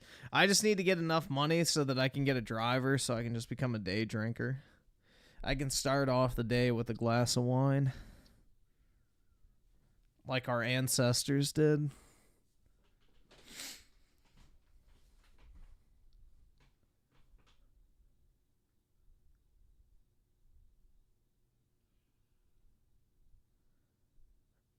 How did the Romans conquer the known world? They started every morning with a glass of wine. Real talk.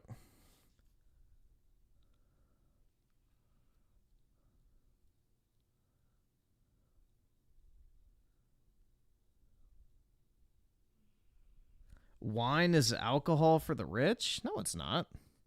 Dude, you can get a good-ass bottle of wine for like $15. It's not expensive.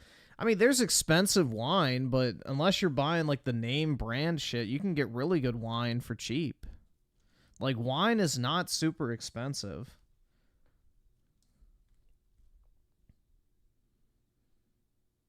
Like, I'd rather spend, you know, $15 on a bottle of wine than $15 on a 12-pack of fucking Coors Light or some bullshit like that.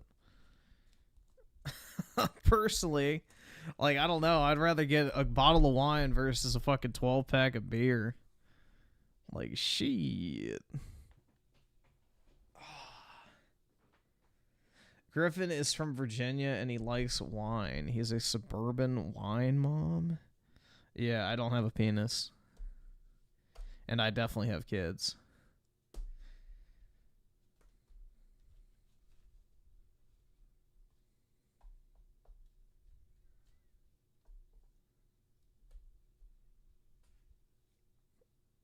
No, I need the minivan, not an SUV, bro. Well, I guess if I'm going to be a Virginia wine mom, then I need a G-Wagon. I need a G-Wagon or a Tesla. Wine gets you drunker quicker? Not necessarily.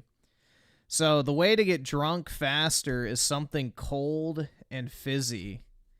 Like sparkling wine that's been chilled gets you drunk faster than like room temperature wine because of like I guess the way the fucking chemicals interact with your bloodstream, but yeah. Cold and fizzy gets you drunker faster than warm and flat.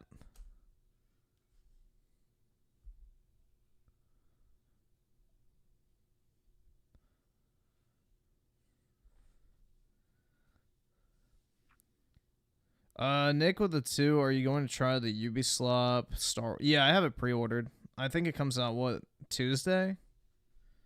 So, yeah, I have it pre-ordered. I got a physical, so I got to wait for it to actually show up.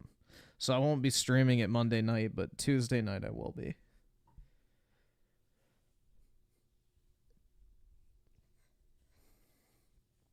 Brett with the 2, why does shit sound so funny? Well, obviously because you think black people are funny. I don't know, Brett. Are they the laughing stock of the world to you? I mean, I bet they are in your, you know, little rich, white, liberal society that you live in.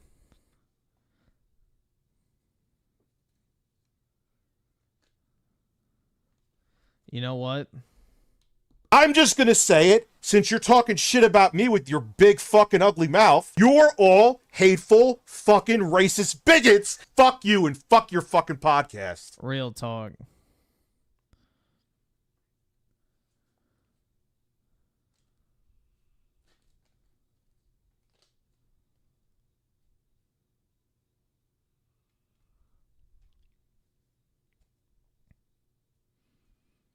I wouldn't mind going to Poland for a trip. I think it would. Wait, I think I would like it. Yeah, Polish women are pretty hot. They're skinny, so W. I don't know, bro. I think, just generally speaking, skinny white chicks are top tier. I don't know if anything can top that.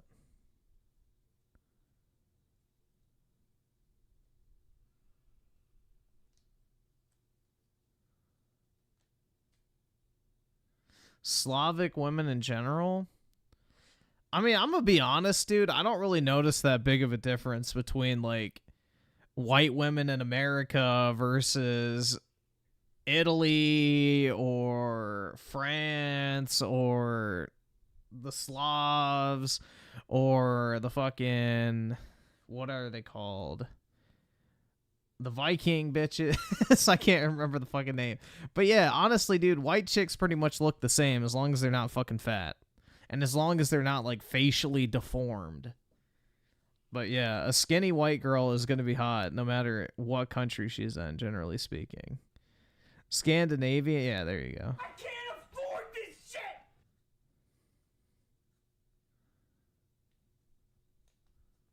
Skinny white girls stay undefeated, bro. Generally speaking.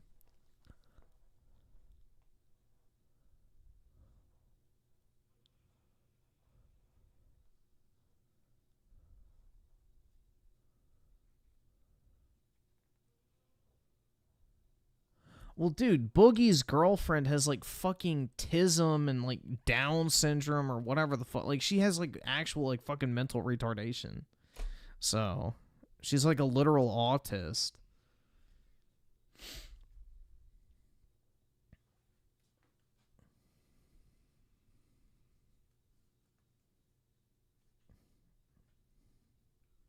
There's like something visibly wrong with her, so like that's a little different.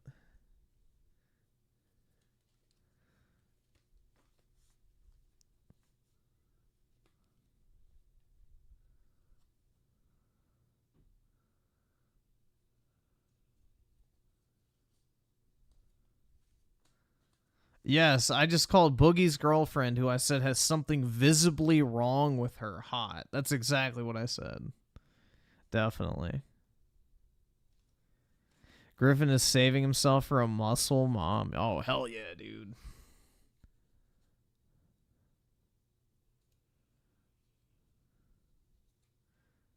Do you think the Tip has autism? I don't know if Tipster has autism, but he's definitely a retard. He's just a low IQ individual.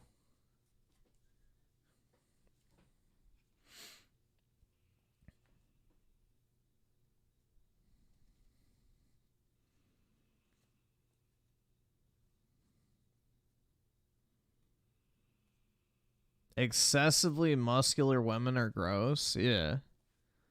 I agree. I don't really think it's that attractive at all. I mean, excessively muscular men are gross too. Like it's just, it looks unnatural. I don't know, bro. I'm very much a fan of natural, like, proportions, I guess. Like, this fucking, like, steroid look that dudes are going for now looks fucking weird. Women who, like, literally become, like, with veins popping out of their arms and shit. It's, like, gross. I don't know. It just looks unnatural.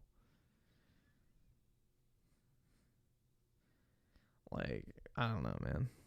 I'm a simple man. I just like the natural look, personally.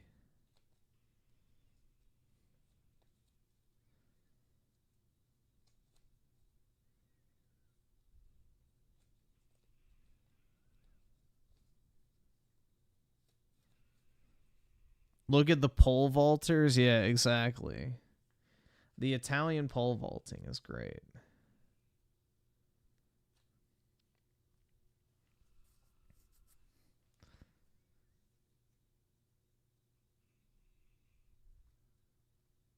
Griffin wants the rock build. All right, no, I don't. I can't afford for my balls to get any more small.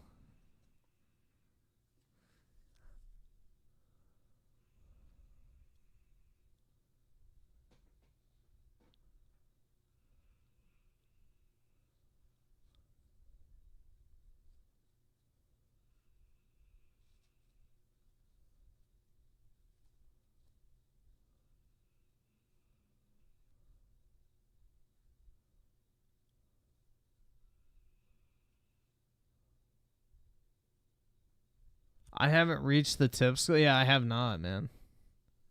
I'm gonna have to go to the poorhouse.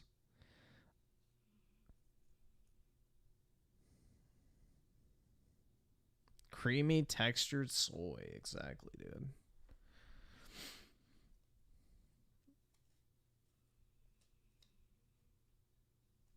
Not Nia with the 2. I'm into that natural look too, Griffin. Yeah, exactly, bro. I don't know. You gotta be like Phil and yell at my audience. That's right. Open your wallet and give me all of your monies. Dude, Jenna Ortega is not hot to me at all. Like, there's just nothing appealing about her. It's like, eh. Her face creeps me out. I have 55 stuffs on his Xbox task. Thank you for that, Britt. My 55 stuffs.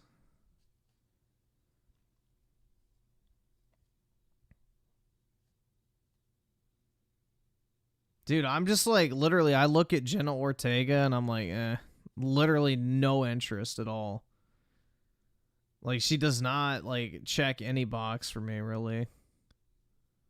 It's like, whatever. She doesn't really do anything for me at all.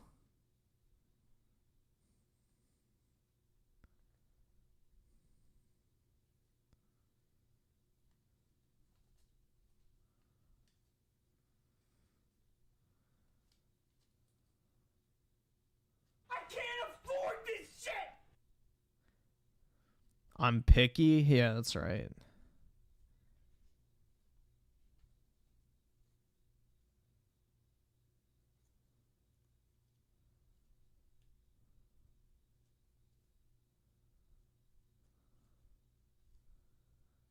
I saw her with the 2.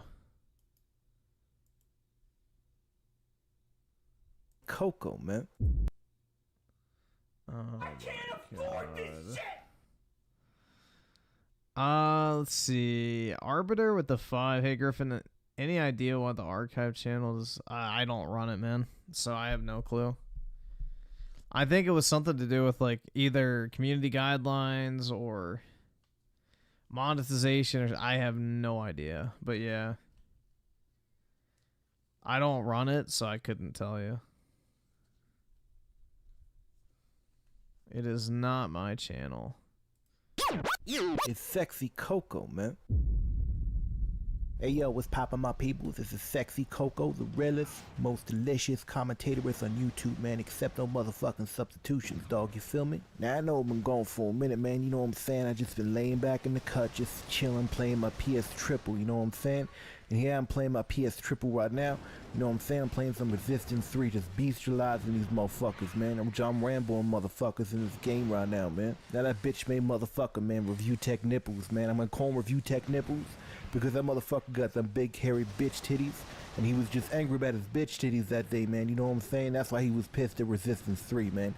Those bugs are up his ass, man. This game is just real. Multiplayer is real, and I'm real, motherfuckers. Don't listen to Review Tech Nipples, man. Resistance 3 is just sexy, you know what I'm saying? Just like my ass. My chocolate ass is just fucking sexy. For real. Now I see a lot of your schoolgirl cats just bitching, man. Just bitching about your Battlefield. Is this vocal blackface? I think so, honestly. I honestly think so. You know, I almost feel guilty watching it because, you know, they've been through enough. Daryl's one of the 2. Pharaoh, We Was Kangs. That's right, man. That's a classic song. Why does he keep saying, you know what I'm saying? Because he's trying to sound black. Like, it's his gay black voice, basically. You know what I'm saying? And just bitching about your Modern Warfare 3, you know what I'm saying? Just crying like fucking schoolgirls, man. But you forget what game's just laying back in the cut right now, ready to murderize both Battlefield and Modern Warfare, man. You know what I'm saying, man? The realest game of 2011's about to drop, man, and that's Uncharted 3, motherfuckers. You know what I'm saying? It's just real talk, man. You got Nathan Drake looking all sexy, you know, just jumping his tight ass from building to building, man. You know what I'm saying? It's just for real, man. Uncharted series, you got your action, you got your platform, and you know what I'm saying? And you motherfuckers are just humping the wall. Because it's supposed to be a gay black guy. He's supposed to sound like a booty goon, basically. Man, wanting to get another first-person shooter, motherfucker. First-person this and first-person that, man. It's getting real old, motherfuckers, for real. And let's just be real, man. For real, for real. Let's just be real. Out of those 3 games, no, this is man, Rich what doing game a is voice, actually so. gonna be HD, dog? It ain't gonna be your Battlefield, man. It ain't gonna be your Modern Warfare, motherfuckers. Modern Warfare could be in a PS2, dog. It's gonna be Uncharted 3, motherfuckers. And that's because of the cell processization. That's because of the PS3's cell processization, man. No one could touch that, man. Your PC can't fuck with the PS Triple. Your 360 can't fuck with the PS. You've never heard booty goon before? Really? Damn, man. Booty goon is a classic insult. It's like somebody who acts like they're fucking gangster or some shit, but they're actually just, you know, a fanook. Triple. That's why Uncharted 3 is gonna be so real, man. It's because of the It's like somebody who acts tough, but they're just gay. So it's like, yeah, you're just a booty goon, bro. Alta Res of the 2 sounds like adult Malcolm. Hey, bro, don't do him dirty like that. Ovation, man. The PS Triple's just like me, motherfuckers. It's sleek, it's sexy, it's strong. You know what I'm saying? So while y'all motherfuckers this holiday season, man, gonna fight over your battlefield, you're gonna fight over your Modern Warfare, I'm just gonna be chilling, laying in the cut, playing Uncharted 3, motherfuckers, and that's just real, cause sexy Coco's real, and my ass is real, and my nipples are real. For real, alright? 1. Like, bro, this got 16,000 views. There's no reason Rich can't do this type of content and just make, like, a little bit of money every once in a while. But instead, these are the last 2 videos. A literal troon, and then this shitty rap beat. My mind talking shit, I call it brain power. I went broke and got rich in the same hour. A blaze runner, same come up, never strain flowers. School of hard knocks, I was trained how to change powder. My uncle got locked up, had me moving before the cane sour. Gave my mother rent money. I love how people just come to this video to talk shit, man. Oh my god.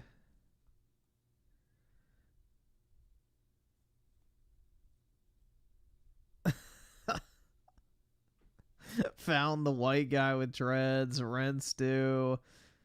Oh my god. It's just like, it's sad, bro.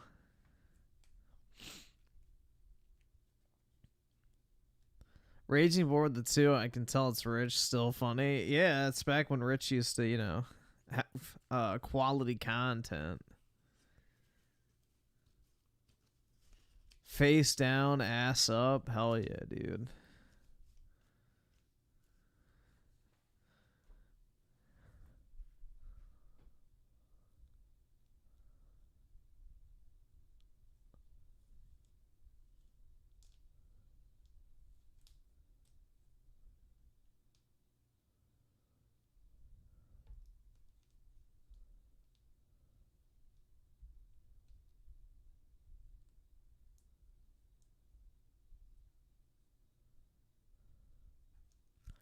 Yeah, the fact that he just completely, like, nosedived his career makes no fucking sense to me. It makes no fucking sense to me at all. Hell yeah, dude, the hot underage girl from Final Fantasy X. Or I don't actually know if she's underage or not, but... Oh, is that... Yeah, that's that Retro Thirst channel. Dude, a gamer girl. She's so quirky. She is underage? Yeah, that's what I thought. I don't remember, but it doesn't really matter. Dog, what is that thumbnail? Final Fantasy IX Remastered? That is not what the remaster looks like, but, you know, that's some top-tier clickbait. Holy shit. Bro. That's, like, insane. Look at that. Bruh. There was definitely some creative liberties taken. Oh, that's the girl you're talking about? Yeah, that's Garnet, right? From Final Fantasy IX. Yeah, that's Garnet.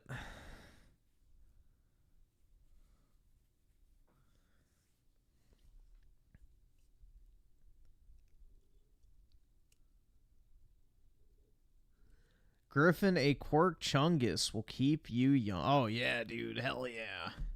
I want a quirk chungus like her, guys. These are 3 things that every video game store should do. Clothes. Price your games. Nobody wants to ask you 57,000 times how much things cost. Stock common titles. Samsons are cool, but most of your customer base wants to buy things like Sims 2. Replace your save batteries. It's not hard. Learn to solder. Don't sell games that people can't save. And don't forget to like, share, and subscribe. These are 3 things that every... Yeah, so quirky, dude. That's right. The perfect girl. Yeah, absolutely, man. Absolutely. Dude, the perfect girl, doesn't it? Wait, what? She'd ruin your life? Oh, yeah, dude, because I'd spend all my money not only on her OnlyFans, but also at her video game store, too. Shit.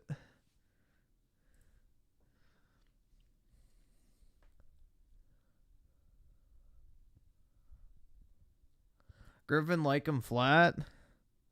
Yeah, I would take, honestly, flat over saggy any day. 100%. Especially flat over fake.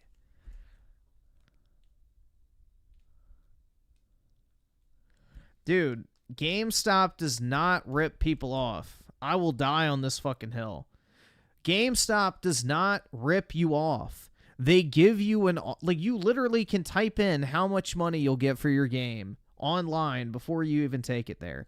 If you take in your games to GameStop, knowing how much money you're going to walk out with if you sell your games to them and agree to sell the games for that price, you're not getting ripped off. You could literally just sell the games on eBay if you're that fucking worried about it. The reason why GameStop gives you less money than the games are worth, one, they have to make profit margin for fronting the cash and stocking the item because it doesn't sell immediately. Just because the game's worth $50 today doesn't mean they'll sell it for $50 tomorrow. It could sit there for a month, 3 months, 6 months, and drop in price significantly. Two, you're getting liquidity. Like, on eBay, yeah, you have to sell your game. It could take months for it to sell. You could throw it up in auction and get significantly less than the value of the game. The thing is you're getting from GameStop is the convenience and liquidity that you can't get from selling the game on your own. So there's trade-offs, and there's a reason why GameStop doesn't give you the full fucking value. It's just really dumb. Like, nobody's holding a fucking gun to your head and making you accept GameStop's offer for your games. So, I don't know, man. I've never understood that argument. I will always be an advocate for GameStop trade-in. I used to use it all the fucking time as a kid to buy and sell and get new games constantly by taking advantage of like the buy two get one free sales, the 60% trade-in deals, the pre-order deal. Like, dude, I used to use like their promotions and basically play video games for free. For years, I used to do that shit where I would buy stuff, sell it back to them, trade it back in, buy it again, whatever. And it's a great way to play and go through a bunch of video games if you use it properly. But if you want to sell your stuff and get full price, list it on eBay. So I just don't understand like the hatred for GameStop trade-in prices. You literally have to accept the price.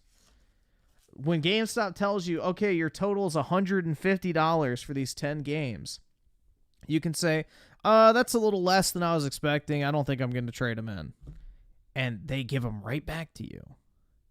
But if you say, all right, that's fine, and they go, fuck GameStop, they ripped me off. It's like, no, you fucking agreed to sell the games, you fucking dumbass. You could have taken your games and gone home. But it's so stupid. I've never understood the victim mentality with GameStop. It's like they're a business that offers a service, and you're the fucking dumbass that accepted the offer that you're not happy with.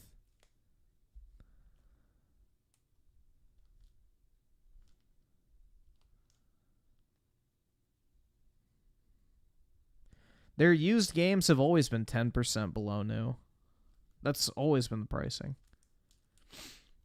It was $60 for new, $55 for pre-owned, and $50.50 or something like that if you bought it with a pro membership or something like that.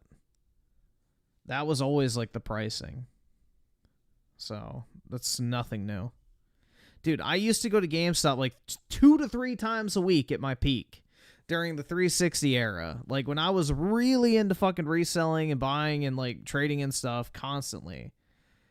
I was in GameStop multiple times a week. I know how the fucking store works.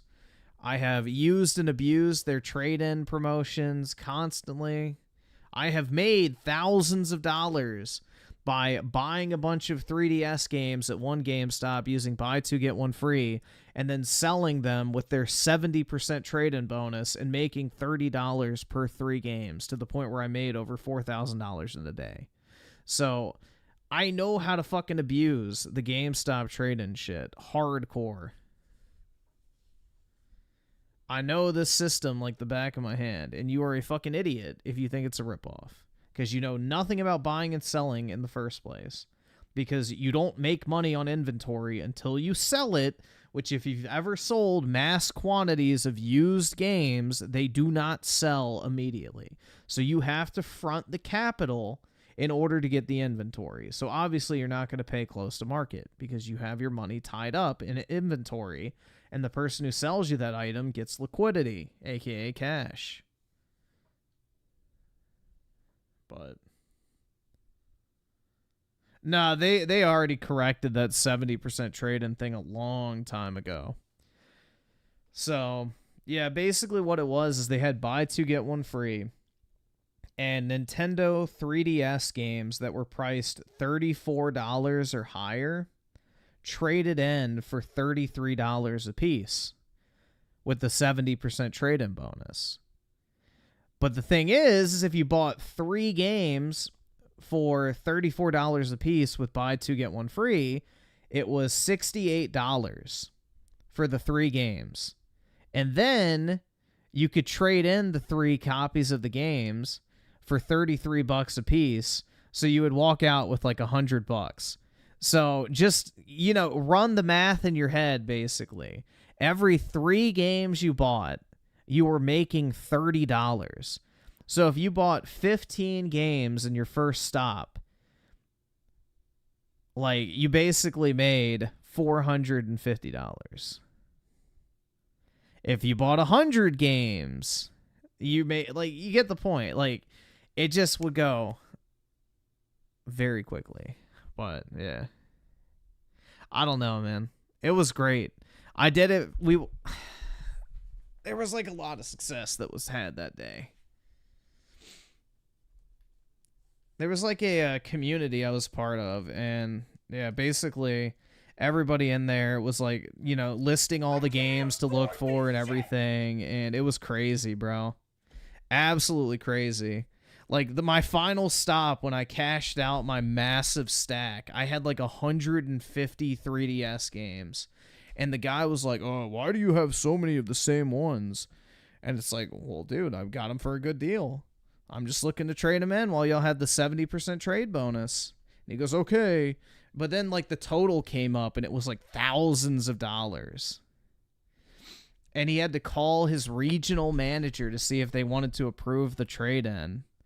And they said, as long as you do trade credit, then it's fine. But they didn't want to do cash. That was their worry. So, but yeah, that was back in 2017 when that happened, and it was a massive arbitrage opportunity, and they probably lost millions of dollars from that because, you know, like, tons of people in that community, like, we were all posting about it and stuff in there, making a shitload of money, so it was nice. It was nice.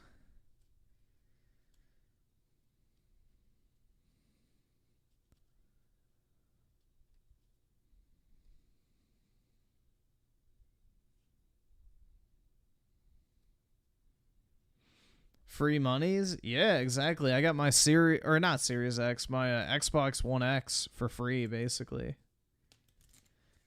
But yeah, no, and then I just took the rest of the trade credit, bought a bunch of super liquid games, and then sold them on eBay and basically cashed out for a 15% reduction, which is the eBay fees. So yeah, it was awesome. It was awesome, bro.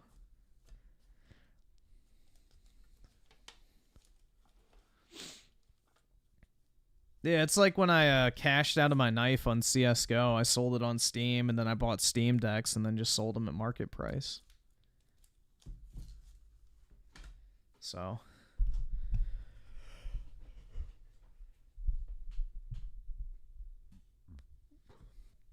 Oh, the guy at GameStop said that it's fine as long as I didn't want cash. That's what they were worried about, is they didn't have enough cash. I said, oh, no problem. I just want store credit. He goes, oh, yeah, then we can do the trade-in. So, yeah. It was awesome, though. Great feeling. Well, back then, they might have had the cash in the back room. GameStop was still popping off back in the day, man. 2017, GameStop was actually, you know, pretty popular still, at least in my area.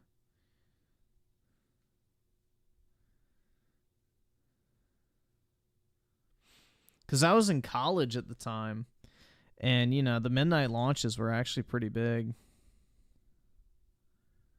It was pretty big of a deal.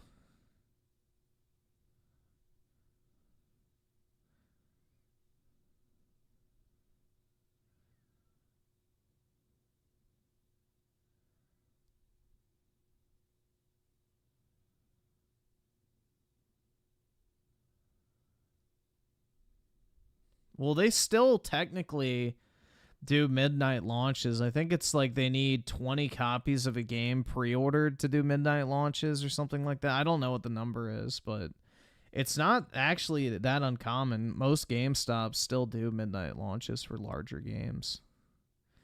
It's just not that big a deal anymore.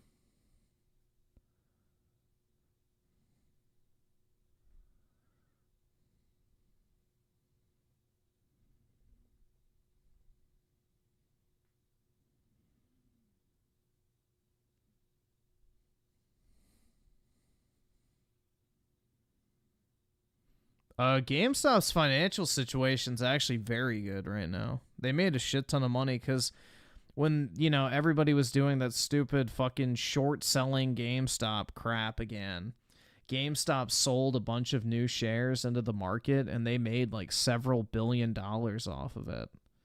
So they have like billions of dollars in the bank. And I think they're actually, like, profitable right now. They don't make a ton of money, but they're still profitable, and they have a ton of real estate. So they're like McDonald's, where their real money is the, you know, real estate that they own.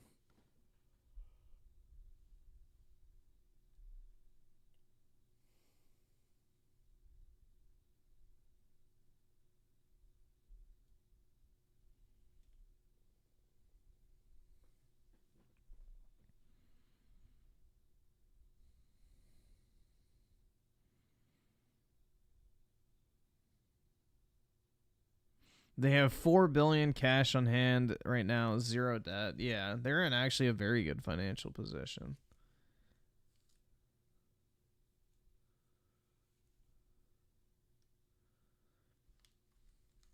Real estate is what kept Sears going for years, but they still went away. Well, yeah, once, you know, the business starts interfering with the profitability of the portfolio, then yeah, that's when you close down. But I think GameStop's business operations make money still. Let's see. GameStop financials. So last quarter they lost $32 million. That's it. So basically nothing. The quarter before that they made $63 million, so net positive. The quarter before that they lost $3 million, and the quarter before that they lost $2 million. So what's that? They're still up like 20-something million for the year. So they're still making money. GameStop is a net positive, like, earning company. Like, they're still profitable. And they don't have any debt. They have a great portfolio of assets. And there's not really anything that's going to, you know, bring them down.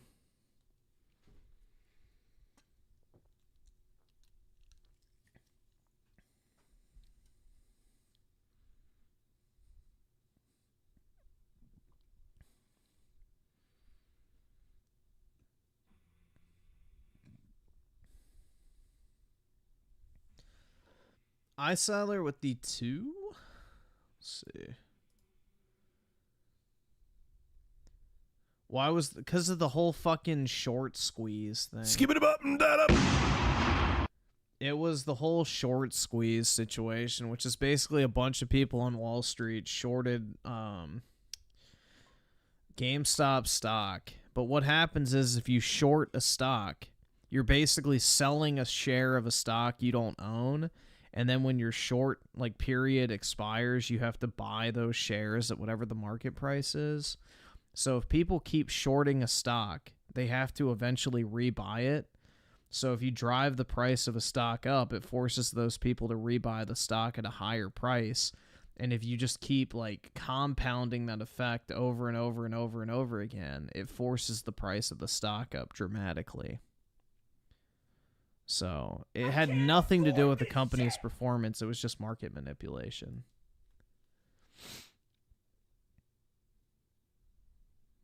But yeah. This is the thing, is a lot of stock prices have no impact on the actual financial results of the company. It's a bunch of fuckery usually. What's going on, ladies and gentlemen? This is Rich of Review Tech USA, and we now know what's on UK Prime Minister David Cameron's mind.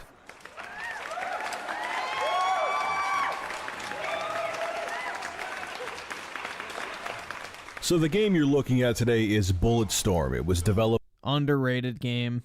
...by People Can Fly and Epic Games and was published by EA in 2011, and I think... Very underrated game, by the way, guys. If you haven't played Bulletstorm, you should definitely pick it up. This game is a lot of fun. As you see, it's a first-person shooter, and it has similar controls to Call of Duty, but what makes it unique is you have this leash that you could grab enemies, drag them towards you, and do really cool things like drop kick them onto a cactus or electrocute them and kick them into a wall. There's a whole bunch of unique and fun ways that you could kill your enemies. It's a very original game. It does get a little bit repetitive, but I still recommend it. You could find it dirt cheap now, and it's a lot of fun. So Epic Games CEO Tim Sweeney believes that the console market only has one major generation left. He feels that the home console market will only remain dominant for another 6 to 8 years. Afterwards, he was actually pretty spot on that. Believes that the mobile market will be able to match and surpass the capabilities of consoles and become the new dominant market in the industry. Well, he was definitely right about that.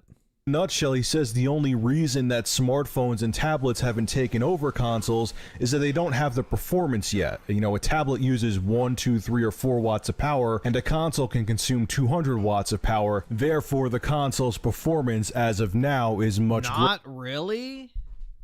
Bro. Dude, mobile gaming is way bigger than console gaming, and it's not even close. Mobile gaming completely obliterates console gaming if you're talking about size. Greater than a tablet, smartphone, or an economy PC. I said economy PC, fanboys, not an actual gaming PC. Relax. He also feels that web browsers and devices could become the next platform for gaming, and says that the Unreal Engine 3 could be modified to run in these web browsers already. Epic Games has said in the past that unless the next generation of consoles has bleeding edge technology, they're going to focus more on mobile device gaming. So I know a lot of people are going to get very angry at this article and my thoughts on it, but I agree with Tim Sweeney. I could see mobile devices taking over in the future and killing off consoles. I mean, look. Yeah, definitely. I mean, look at what Apple's doing with the fucking, iPhones or the M1 chips and the iPads. You can play the Resident Evil games on your phone or on your iPad natively. A freaking $300 iPad can run, Resident Evil 4 Remake. Your iPhone can run Resident Evil 4 Remake. We're already at that point where you basically can do all that shit. So we're almost at the point right now where mobile chipsets are on par with desktop grade chipsets. We're almost at that point, and it's only going to snowball in the next 10 years. Look at the Tegra 3 chipset and what it could do for gaming on mobile devices. The games look near console quality already. And one of the demonstrations I saw, the guy was using an Xbox 360 controller with one of the games. And if you have an HDMI output on your tablet or your smartphone, you could play the game in high definition on your TV. That's a console experience. And that's tablets and smartphones in 2012. Imagine what they'll be doing in 2018, 2020. And if the general public can have one device that could be their phone, be their tablet, and be their gaming console, where all they have to do is go home, plug in their HDMI port, and turn on their controller and game, that's all they're gonna want. And if AMD, Intel, and Nvidia come out with chipsets that are very efficient that could rival consoles, there'll be no point to have a home console because your smartphone or tablet can provide that experience for you. The tech in smartphones and tablets could basically give you that experience already. Look, like I said... Yep, especially with the M1 chips. And like the iPads, which I think now Apple's on M4. So dude, once they start putting like M2s, M3s and stuff like the iPhones or whatever it is, and you have like an actual computer grade chip in your cell phone, there is no reason why it couldn't run like PC games and stuff of that quality. Before, I know what Tim Sweeney and what I said is going to make a lot of people pissed off, but I don't care how I game. It's not that I want to see this happen. I don't care if they make a console where a friggin' gerbil's running around in the wheel. If the games are fun on it, I'll play on it. As long as the experience is good, I don't care what I game on, period. However, if I see a change coming to the market or I see a trend coming up, I'm going to tell you like it is. I'm going to tell you how I feel about it. And unfortunately, what Tim Sweeney said in this article is a very real possibility. So what's your take on what Tim Sweeney said in this article? Do you think consoles are going to succumb? I think we're going to live in a world where basically your phone and tablet does everything. Like laptops will just, you know, fade. I think desktops might always have a place, but more in like professional settings, not necessarily consumer settings. But yeah, I think your phone and your tablet is going to be your electronic device, and that's it. I mean, think about it. You can stick your iPad on a keyboard and get a laptop now. I mean, your phone is more powerful than most laptops now. So there's really no need.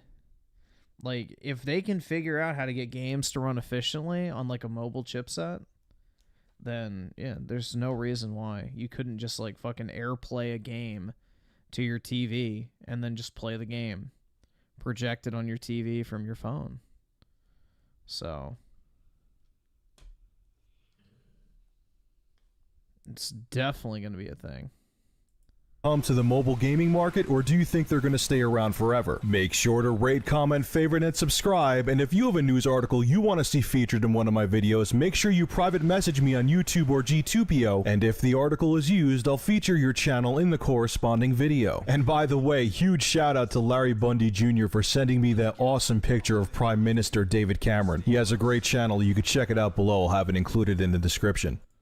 I don't think so. All right, so maybe correct me if I'm wrong, but can't you AirPlay something on iPhone already and then use your phone for other shit while it continues to play on the display? I haven't actually ever tried that, but I think that is a feature, right?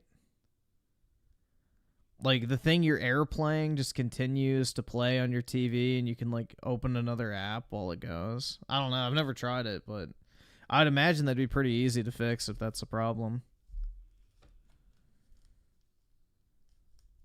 So, I'm pretty sure that's already solved.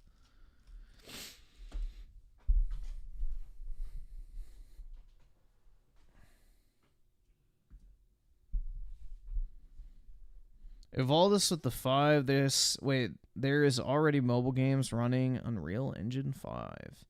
Yeah, I mean, dude, like, if game devs started putting out like Xbox 360 quality games on a mobile form factor, are you really trying to tell me that wouldn't be a big fucking deal? Like, I'm not even talking like The Witcher 3 type shit or, you know, Final Fantasy 7 Rebirth type games. Like, just imagine if devs went back to making like Xbox 360 tier games, like Bulletstorm, for example, that he was just playing. Like, if they made a game like that, that obviously could run on pretty much any modern smartphone. You're telling me that if game devs started putting out like really high quality shit on phones like that, people wouldn't play on there? I don't think so. Like, bro, I think honestly that would massively eat into the console market. If there was a consistent flow of like Xbox 360 quality games on mobile phones, then I think gaming would have a massive market shift. Personally. I mean, look at the Switch. Look at the fucking Switch, bro. Like, the best-selling console, and it's barely even classified as anything other than a tablet. Like, the best-selling console right now is a literal tablet that runs on a mobile chipset that basically plays 360 tier games from Nintendo. So you're telling me, like, if, you know, other developers started doing that type of shit for phones and tablets, they wouldn't be successful as well? I don't think so. Like, I think, honestly, if people started investing and actually making good games for mobile, sold them at a fair price, they'd probably do very, very well.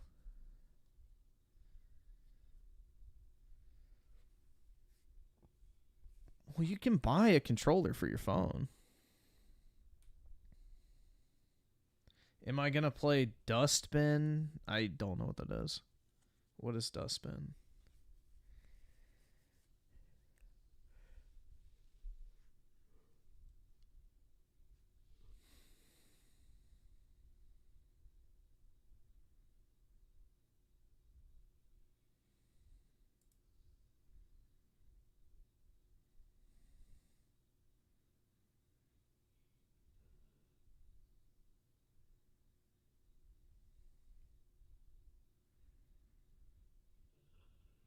Phone becomes a fucking inferno while play a game?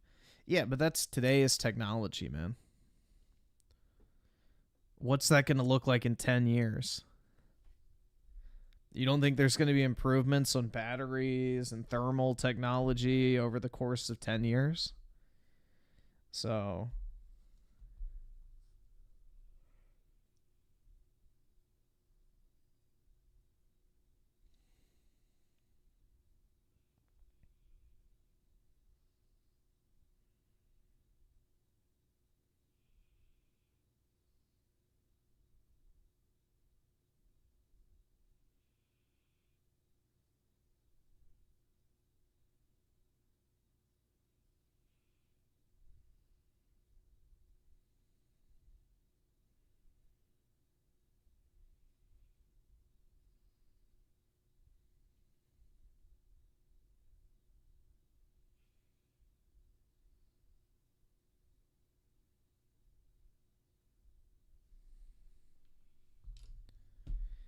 You heard the Lenovo Legion 2's coming out? No, I didn't hear about that. Hold on. Let's see. Legion 2. Did they announce it? The coolest phone. Okay, a clickbait video. I like the Lenovo Legion. I think it looks cool. I want to feel what the thumbsticks feel like, because I haven't actually held one, but I think it's the best looking of like the PC hybrid consoles, other than the Steam Deck, of course.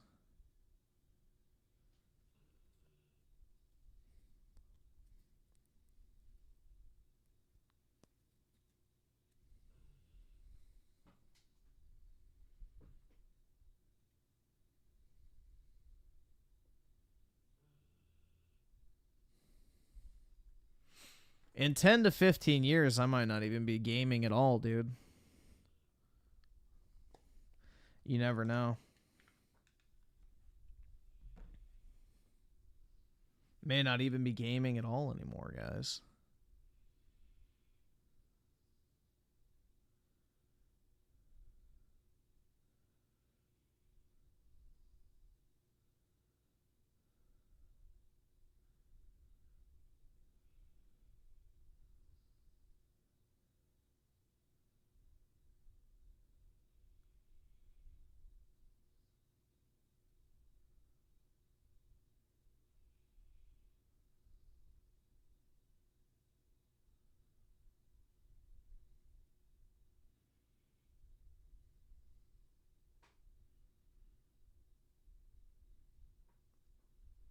Well, yeah, DSP has no choice, man. He has no choice. He has to keep doing this shit forever. Like, he's basically stuck making YouTube content for the rest of his life, whether he wants to or not, because, you know, there's not really any other choice. Like, he has no savings. He has a bankruptcy. His house isn't paid off. Like, only thing he'll have coming is Social Security, and that's it. So there's no fucking chance he can stop anytime soon. And he also owes a shit ton of money in back taxes, too. But, yeah. Dan Griffin retiring? Yeah, at some point. Yeah, those are trolls. They're following me on the internet. Do not report this. Oh my God, what is this? I have Christian Sancho, your goddess blue heart. It's happening now. We're on the very last thread. What? They're everywhere. We're surrounded. What began as a routine arrest on August 1st, 2021 in Henrico, Virginia. Yeah, Ethan Ralph was filming that shit, I remember. Quickly spiraled into a surprising spectacle in the parking lot of a Regency Inn hotel. The focus of the unexpected attention was internet personality known as Chris Chan. This never-before-seen footage was obtained and first released by Iwu, and reveals a behind-the-scenes look at the day that took thousands of online observers by storm. It's going on right now. It's the most wild altar service I've ever been on. As officers with the Henrico County Police Department cautiously approach the second-floor hotel room, they prepare themselves in case a possible altercation waits for them behind the door. He's right here. Oh, gotta unlock it. Hello. Yes. Hi, what's your name? Hi, I'm Christine Chandler. Okay, can you come out for a second? Yeah, isn't Henrico County Richmond? Pretty sure that's Richmond. What's the situation? What's that? You got one for your arrest, right? Okay. You're not gonna stop. You're not gonna do that. Do not fight. You will get tased. Okay, well, listen, I will comply if I want. I'd like to clear up my. I'd like to come back to my things. We'll get that all straight. We'll get all straight. And what about my band? And I'd like to put my shoes on. Sure, of course. I can slip into my shoes. Magic Chris El Savannah. While these words may seem insignificant to the officers, they carry a profound significance for Chris, which will be explained later. You just need to stand right now so I can confirm the warrants, okay? The officers have received reports of some very disturbing allegations against Chris, but nothing prepares them for the events that are about to unfold. Sit down right here. Okay, I will sit down. Where are your shoes? Right here? Right over there. Is there anyone else in the room with you? Is there anybody else in the room? Spirit, well, interdimensionally, you can't tangibly see them. Physical person. Is there a physical person in the room with you? Originating from this universe, no. I need to stand to my shoes. I mean, I'm doing it this way. I am complying, and that's my set of keys over there. Your keys to your car? Keys to the van, and yeah, my wallet's in my bag over there, the brown bag. When the sawdust settles and the engine finally roars. Nah, Richmond's like The 2 thing- hours from What's in me. the bag? Yes. So. Can I look at it? And grab something. Oh, that's one of my rings. I know. Can I look through? Can I get your bag out of here?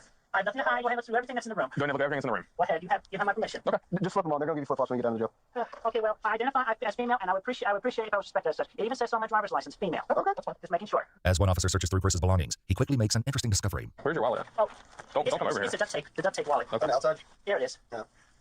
Okay. What the fuck? Okay. No, grab you right there. Oh, my bad. You want all this to go with you? Like your wallet? Or you just want your ID to go with you and your cell phone? Yeah, my wallet and my cell phone is over there in front of the tarot deck box. Yeah, I got a cell phone right here. Oh, that's my secondary phone. That's your secondary phone? Yeah, I have 2 phones. One for the trolls and one for my home. I got 2 phones. One for the bullies, one for my friends. You think I need 2 phones? I just saw. Yeah, Kevin Gates. There you go. Yeah. Hey, listen to this guy. Nah, that's a popular one. He's a fine gentleman. Suddenly, a keen-eyed officer spots something happening outside, which sets him on edge. Are you waiting for somebody to come to your room or something? Oh, wow. No, I was not. I was only waiting for the deputy. Yeah, duct tape wallets were cringe as fuck back in the day, man. I remember they were super popular when I was a kid. Like, all my friends made their duct tape wallets, dude. I did not. But yeah, that was like a popular thing back in the day. I talked with earlier today from the sheriff's office in Rutgersville. Okay. All right. You're not waiting for like anybody else, though? Any friends or anything? I have.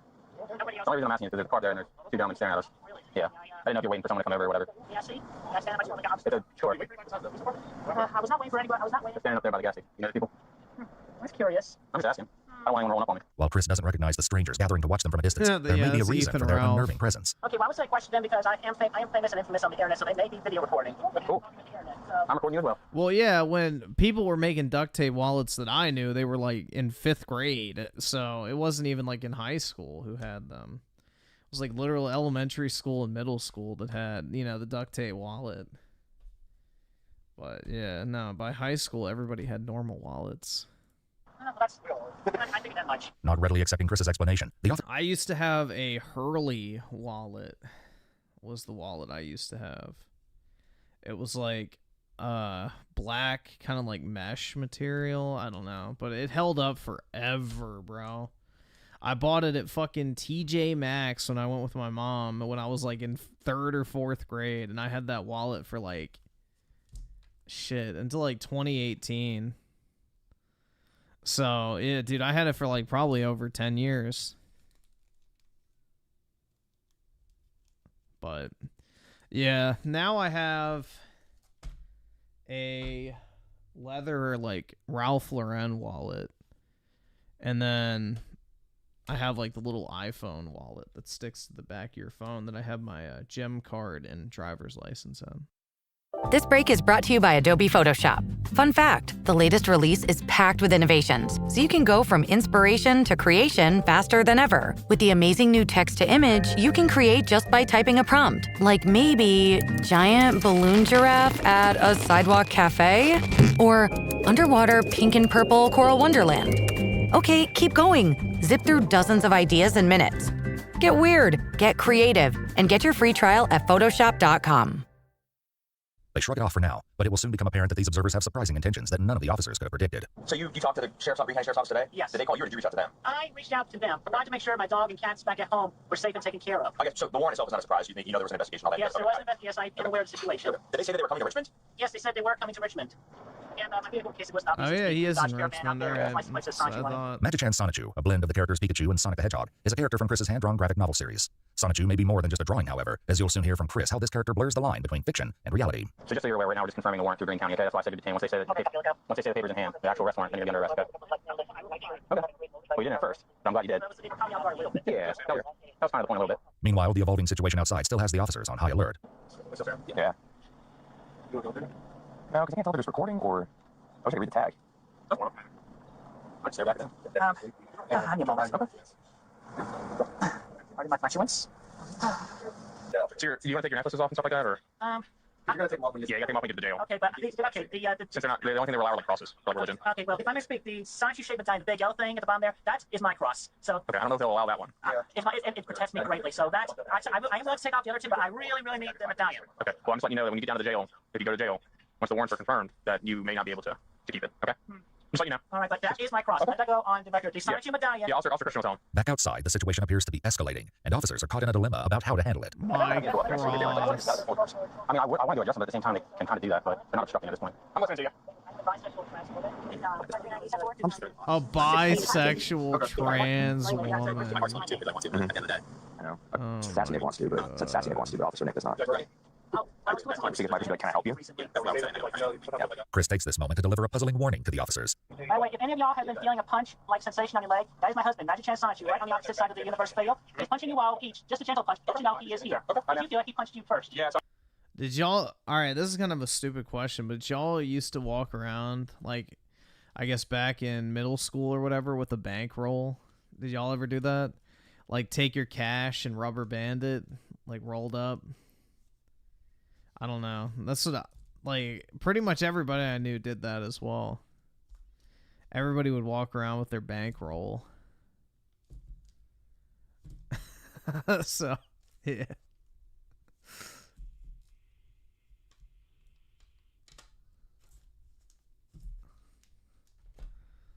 But yeah, dude, everybody would like carry around like hundreds of bucks of cash like rolled up and just rubber banded. So, good times, man.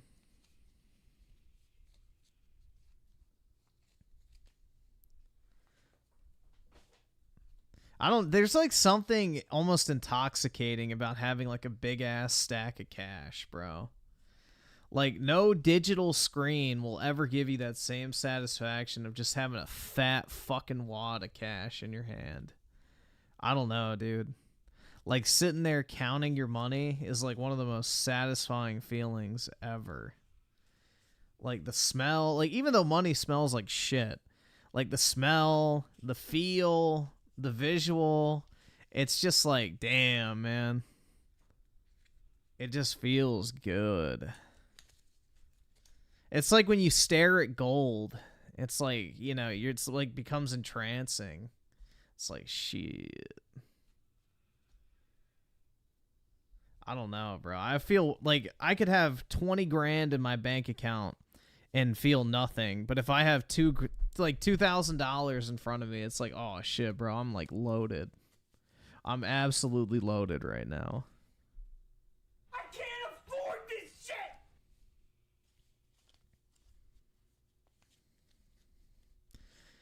I saw there with the 5 dog. This is so good. What is it? Alright, we'll take a look. Opinionated junkie with the 2. He's the reason why some people hate Sonic. Believe it or not, Chris Chan is actually one of the least toxic members of the Sonic community that I've seen. But yeah, definitely. Griffin is Jew maxing. Hey man, they might be onto something. Like, I don't know, dude. I love the feeling of cash. Like, the thing is, this sounds super fucking stupid, but my love of cash started at a young age when I went to go play bingo with my grandma at her country club. When I went to go visit one time when I was like 4, and I won the bingo like blackout game or whatever, where you have to like fill your entire card, and it was like the biggest prize of the night, and it was like $600. Like, it was real money, bro. Like, this was a massive ass country club, and it was like $10 per person to play. So like, it was like real fucking money. So yeah, it was like a $600 prize, and it was all in tens. So when I was like 4, I had a stack of $600 all in tens. And I just remember, like, basically the rest of that trip, I was just sitting there, like, counting the fucking stack over and over and over again. And it was, like, the most insane feeling ever. So maybe that's what it was, bro. I don't know. But it was like a switch flipped in my head at that moment. It's like, damn. Cash. Claus Mystery with the 20. Her husband is Sonichu. Oh, hell yeah, dude. I bet he definitely brings the... 7 inches? That's pretty big. So I didn't, but, you know. Yeah, there you go. With the arrest warrant finally confirmed, the officers are ready to move Chris to the waiting police cruiser. What should have been a simple task quickly takes... Bro gambled? Yeah, I don't think playing fucking bingo counts as gambling, but alright. It's a shocking turn, and things escalate in a way they clearly didn't expect. Alright, let's all now. You ready? You good? We'll go. Let's all now. But yeah, it was like, that was a nice-ass country club, bro. That shit was nice. They, like, it was really expensive to go there. Like, I don't know how much. It's like $40,000 a year or something. It was like something crazy, but it was like this huge fucking event. And, you know, everybody would go to it because it's like, you know, they would have like this awesome like buffet for dinner with like seafood and steak and like a bunch of other really good food, like Southern food, things like that. So you would go and like eat a bunch of like really good, like high quality food and stuff like that. They'd have like crab legs and stuff. But then, yeah, they would end the dinner with like bingo or whatever. So it was pretty good time, honestly. But yeah. Imagine winning $600 as a 4-year-old kid. His developing brain never stood a chance.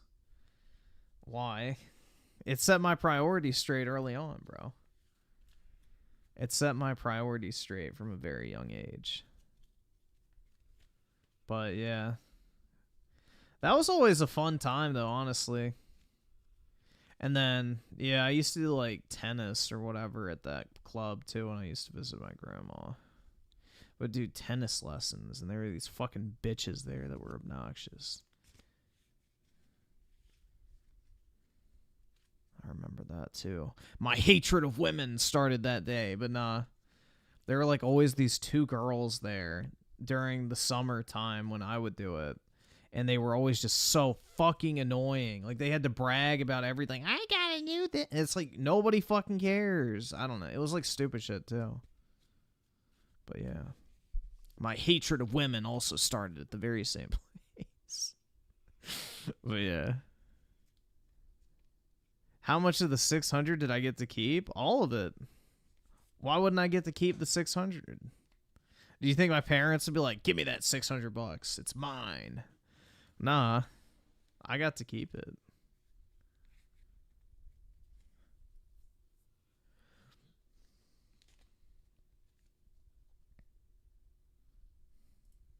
May I have my earpiece tucked behind my ear, just please? Okay. Oh, yeah, I do. There we go. All right, this way. I'm going to stay recording while we get the vehicles in case these people address us. I do not know the people. Most parents taking that shit? Well, yeah, I don't know. Maybe if you have shitty parents. Yeah, those are trolls. They're following me from the internet. Do not report this. Don't follow it. Oh my God, what is this? What is happening right now? This is going to be trending on the internet. They're going to post this online. Though this prediction comes close, the footage will go even more viral than Chris imagines. Appreciate it. I wasn't convinced that this was like an advance, but that confirms it. There you go. I mean, Google Chris Chan or Sonic You, and there you go. I've been infamous and famous. Oh, look at that. Coming out of the woodwork. Good, I just saw you. Where'd you see that? Where'd you see? I'm following. I'm complying. I'm complying. I am good like this.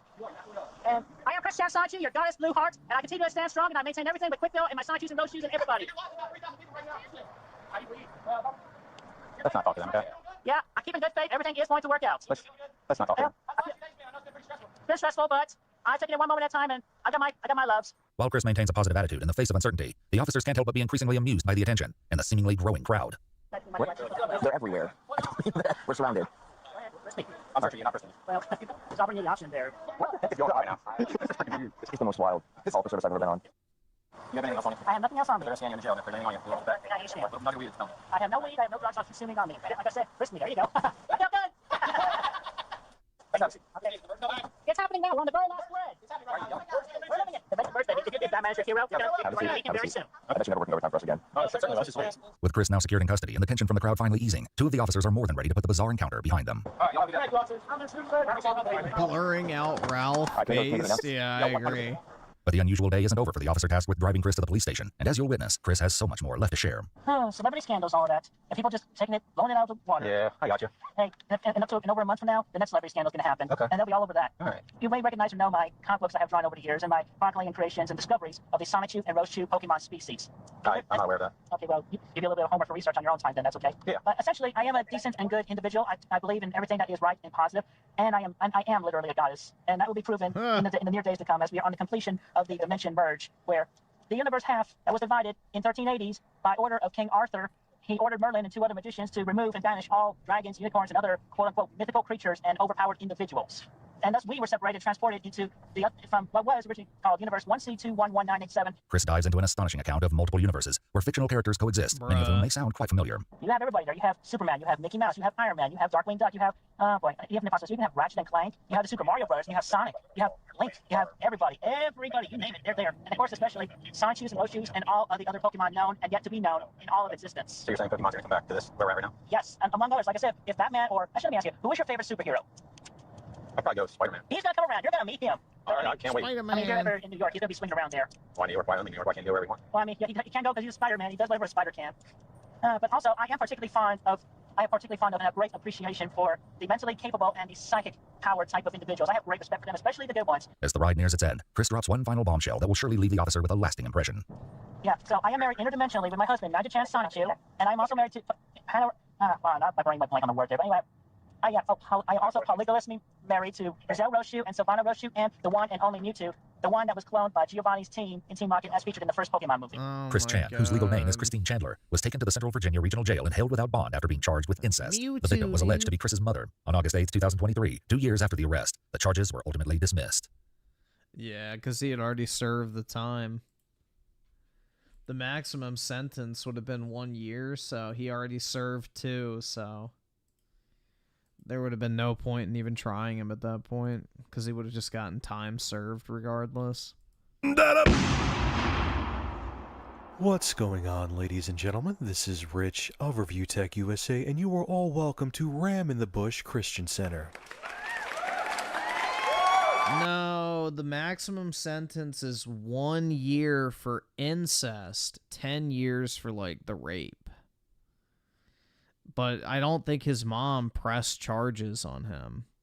So incest is not a major crime. Like, you know, if you really think about it, you know, butt plunging your brother or sister, let's just say, is not exactly in the list of severe criminal activities, you know? Like, it doesn't really stack on the same level of, like, killing someone or something like that, you know? Having sex with a relative is a pretty harmless, you know, offense in the grand scheme of legality. So it doesn't really make sense to have a huge fucking penalty. So it would have been like he would have gotten a year At most, he had already been in jail for 2. So that means that he would have gotten time served, basically.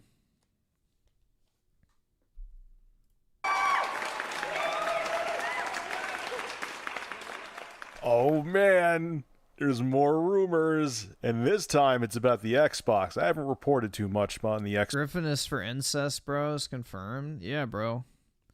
I mean, let's just say there's a certain show that really just opened my mind that I watched. Xbox 720. I don't know why, but I have a whole crap load of rumors. This comes from GameSpot and Kotaku. I wrote a little bullet list down here. So let's get started on what Kotaku had to say about the Xbox 720. Now, this came from some guy who didn't give his real name. His name is Yeah, this looks like Far Cry. DAE, and these are bullets and key things about the Xbox 720. The first one, every Xbox 720 will ship with a Kinect version 2.0. It's going to That was accurate. be the new Super Kinect. Yay. Who actually really likes the Kinect, and is there any good games for it? That's a whole different video, though. Fruit Ninja. Next thing, Fruit Ninja was a great Kinect game. It's the only Kinect game I had for the 360, but it was actually a really fire experience. I loved Fruit Ninja on the Kinect. Kinect 2.0 will need to be connected for the 720 to work. You will not be able to play the Xbox 720. According to these educated rumors, I'm hoping and assuming they're wrong, you will not be able to play the next-gen Xbox without a Kinect attached to it.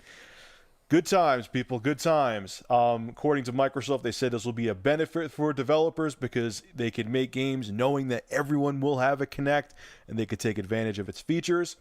Kinect 2.0 can track up to 6 people at once. It can track thumbs independently and can read facial expressions. So if you're sad, they'll see that, or happy, or angry, or whatever. So they could use it to spy on you too. That's a whole different story as well. I heard some articles about that. And there's something from Verizon where they're going to put a camera in the Verizon cable boxes and see what you're doing and send you commercials according to what you're doing. So if you're having sex on your couch, they'll send you condom commercials. Good times. Hell yeah, dude. That means that they will send me dog food commercials because, you know, that's the only thing I'm doing on my couch is, you know, laying with my dog. No sex for me, guys. No condom commercials. Damn. Sad.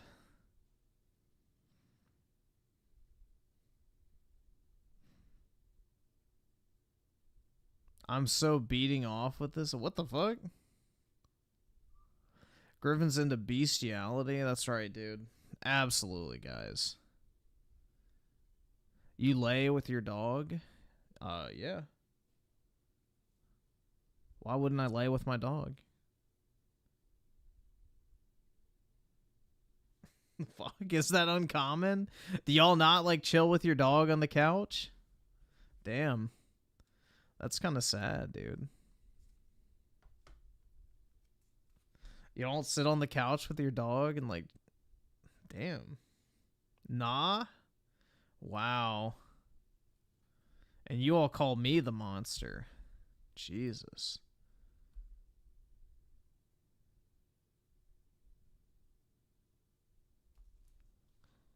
But yeah, my dog, like, sleeps on my bed. He sits on the couch with me right now. He's laying right behind my chair. So, you know.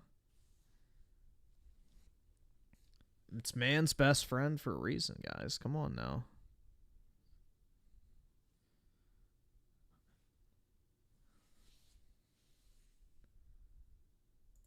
I love knowing that corporations are spying on us. I'm not kidding, by the way. That's not a conspiracy theory. You could look up these articles. Xbox 720 is going to have a mandatory game install. So if you buy a game, you're going to have... Your cat keeps pissing on your bed? That'd be a dead cat if it was mine. Have to install it to the hard drive. They're going to remedy this by giving the new Xbox 720 a 500 For once in my life, I would actually be a pussy slayer.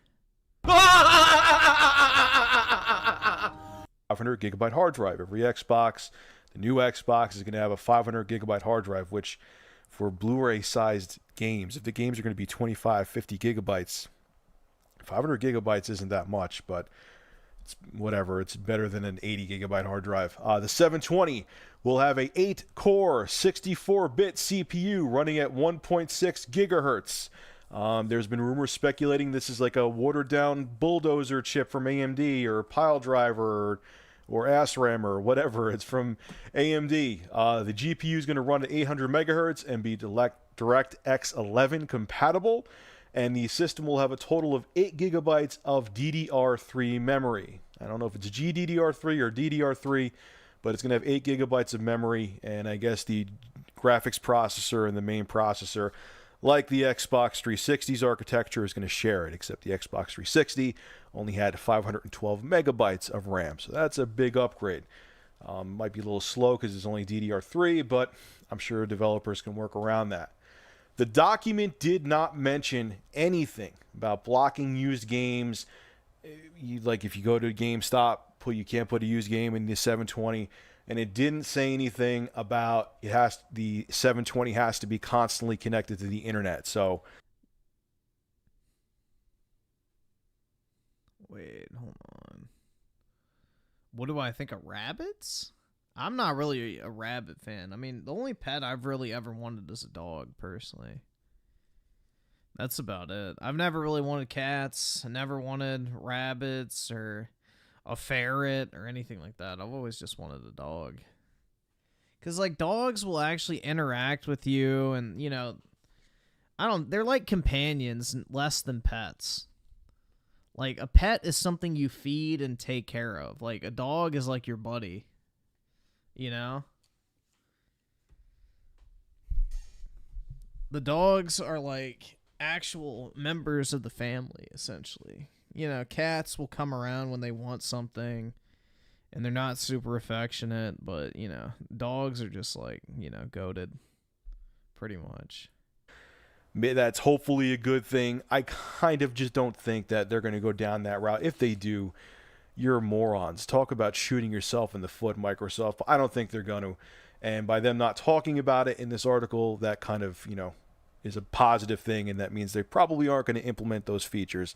Let's hope and let's pray. So what do I think about all these rumored specifications of the Xbox 720, the have to have the Kinect, the 8 gigabytes of RAM, the DirectX 11 GPU, the 8-core CPU? Everything really minus 2 things sound fine, or 3 things, I should say. You know, I think the specs sound adequate. They're not mind-blowing, but they'll be a substantial leap from the Xbox 360. I like it's going to have a 500 gigabyte hard drive, the mandatory installs, whatever. That I'm not going to lose sleep over that. I mean, it's not great. You know, it's going to suck when your hard drive gets filled up, but it is what... Dogs are too noisy? Bro, my dog never barks. Ever. Like, the only time he ever barks is when he gets really excited while playing. Or if another dog, like when we're on a walk, is like barking at him for a very long time. But other than that, he does not bark. He's like almost completely quiet, other than like, you know, crying in his sleep, like squeaking and shit like that. But yeah, he's very quiet. Like sometimes I'll be laying in bed and I'll be like looking at my phone, and he'll jump up on the bed and lay down like at my feet, and I won't even notice until I look down there. I'm like, wait, what the fuck? So he's like pretty stealthy too. What it is, that isn't a deal breaker for me. The deal breaker is having to have the Kinect constantly connected to the 720. It just, Microsoft, I just want to sit on a couch. Griffin almost got a pit bull. He's too white to handle it. Yeah, same thing with fat chicks, bro. I'm just too white. My large ass down and play a game. I don't want to have to, you know, yell something at the screen or wave my hands around, or, you know, my fat ass goes to the gym. When I play a game, I just want to sit there and play it. I don't understand why the Kinect is doing so well. I'm not even saying this rhetorically. Write it in the comments section below. Is there any good games for the Kinect? Every review I've seen for a game for the Kinect, or anyone I know who owns a Kinect, there's like nothing for it. How is it doing so well? I don't know. I mean, whatever. It is what it is. But that would be a deal breaker for me if they like make every game have some mandatory thing you have to do where you have to jump around like an idiot. I'm hoping and assuming they're not going to. Yeah, Cortana, pull up massive, girthy, veiny, throbbing BBC cock, penetrates small Asian teen. Like, bro, could you imagine using a voice assistant for that type of shit? I hate voice assistants on my fucking phone. But, like, imagine just saying that shit to your Xbox. You're like, Cortana, pull up massive, girthy black cock, penetrates small Asian teen. It's like, bro. Fucking no, dude.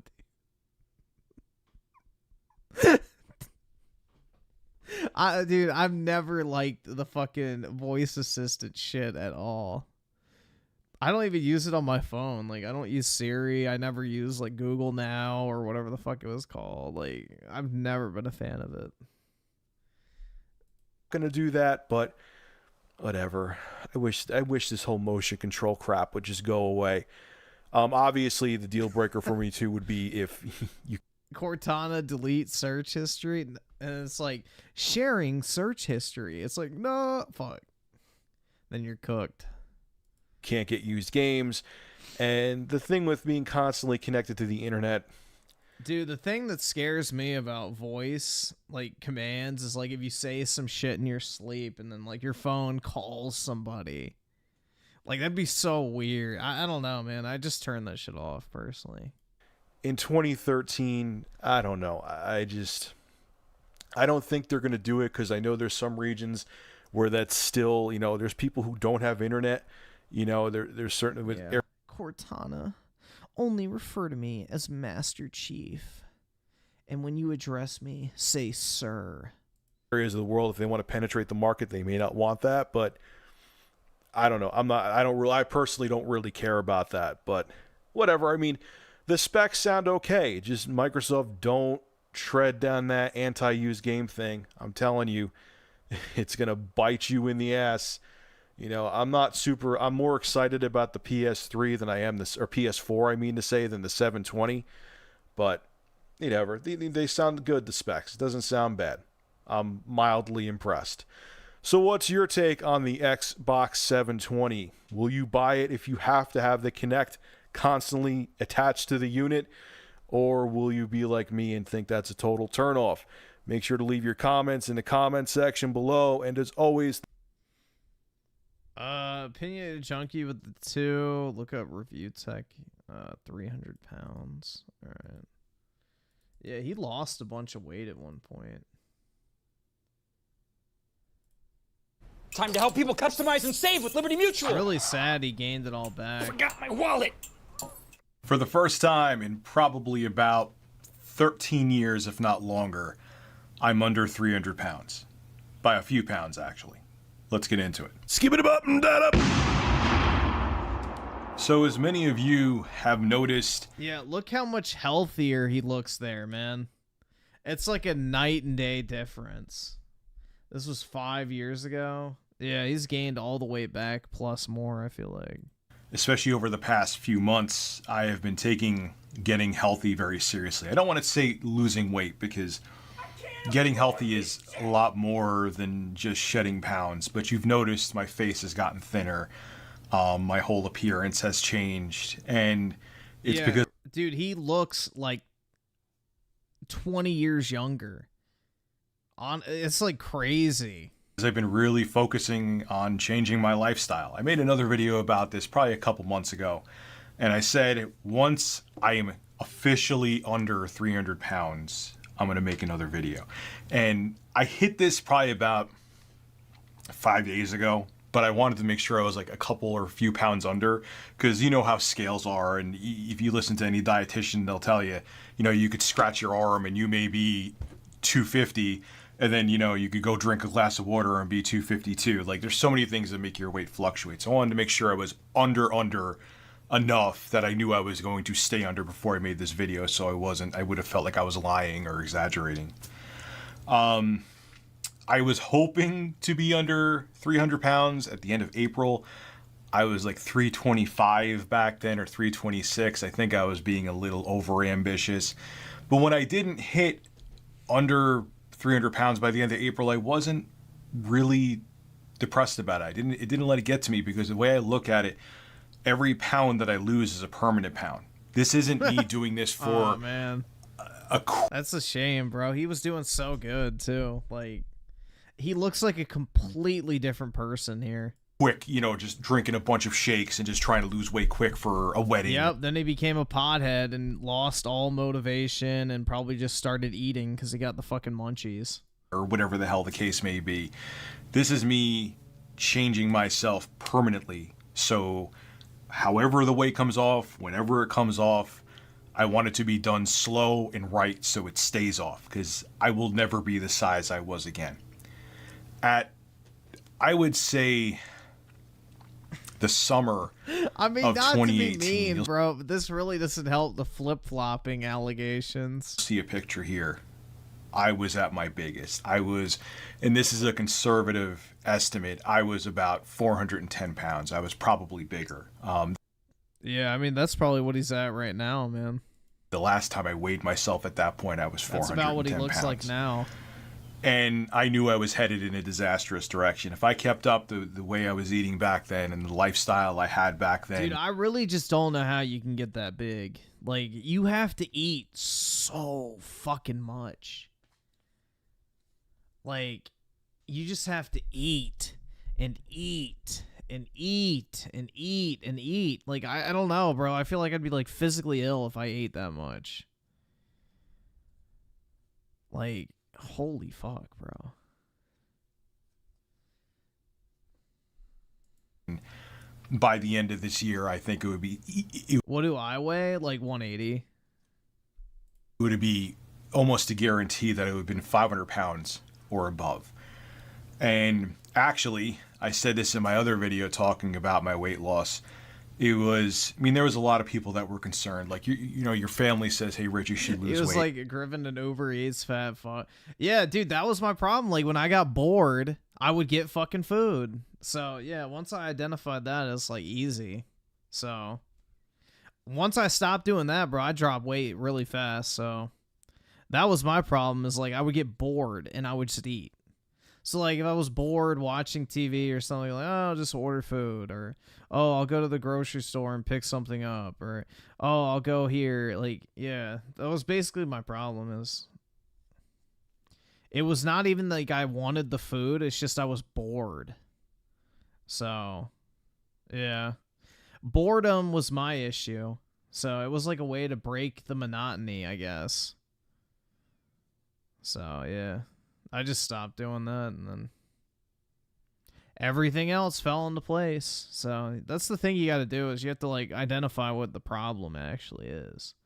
You can't just be like, all right, for 6 months, I'm going to eat nothing but healthy food, and then go right back to what you were doing. So, yeah, I don't know, man.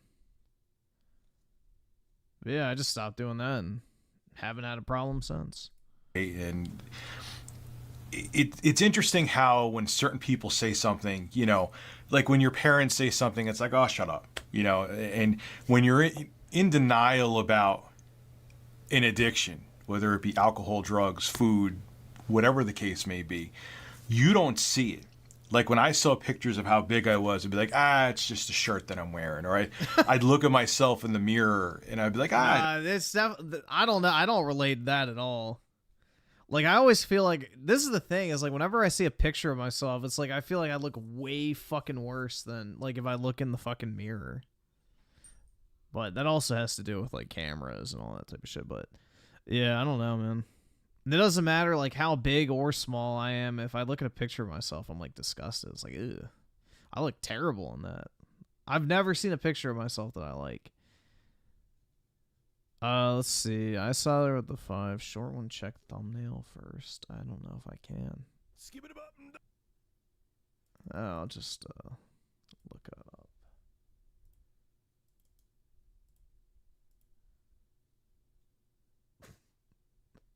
Yeah, that was the old YouTube meta, is put like a sexy chick with titties in your thumbnail and you'd get views. I don't look that bad. Yeah, I'm 400 pounds. I don't look 400 pounds. Yes, I did look 400 pounds. Okay, I go back and look at YouTube videos from 2016 and 2017. I looked over 400 pounds.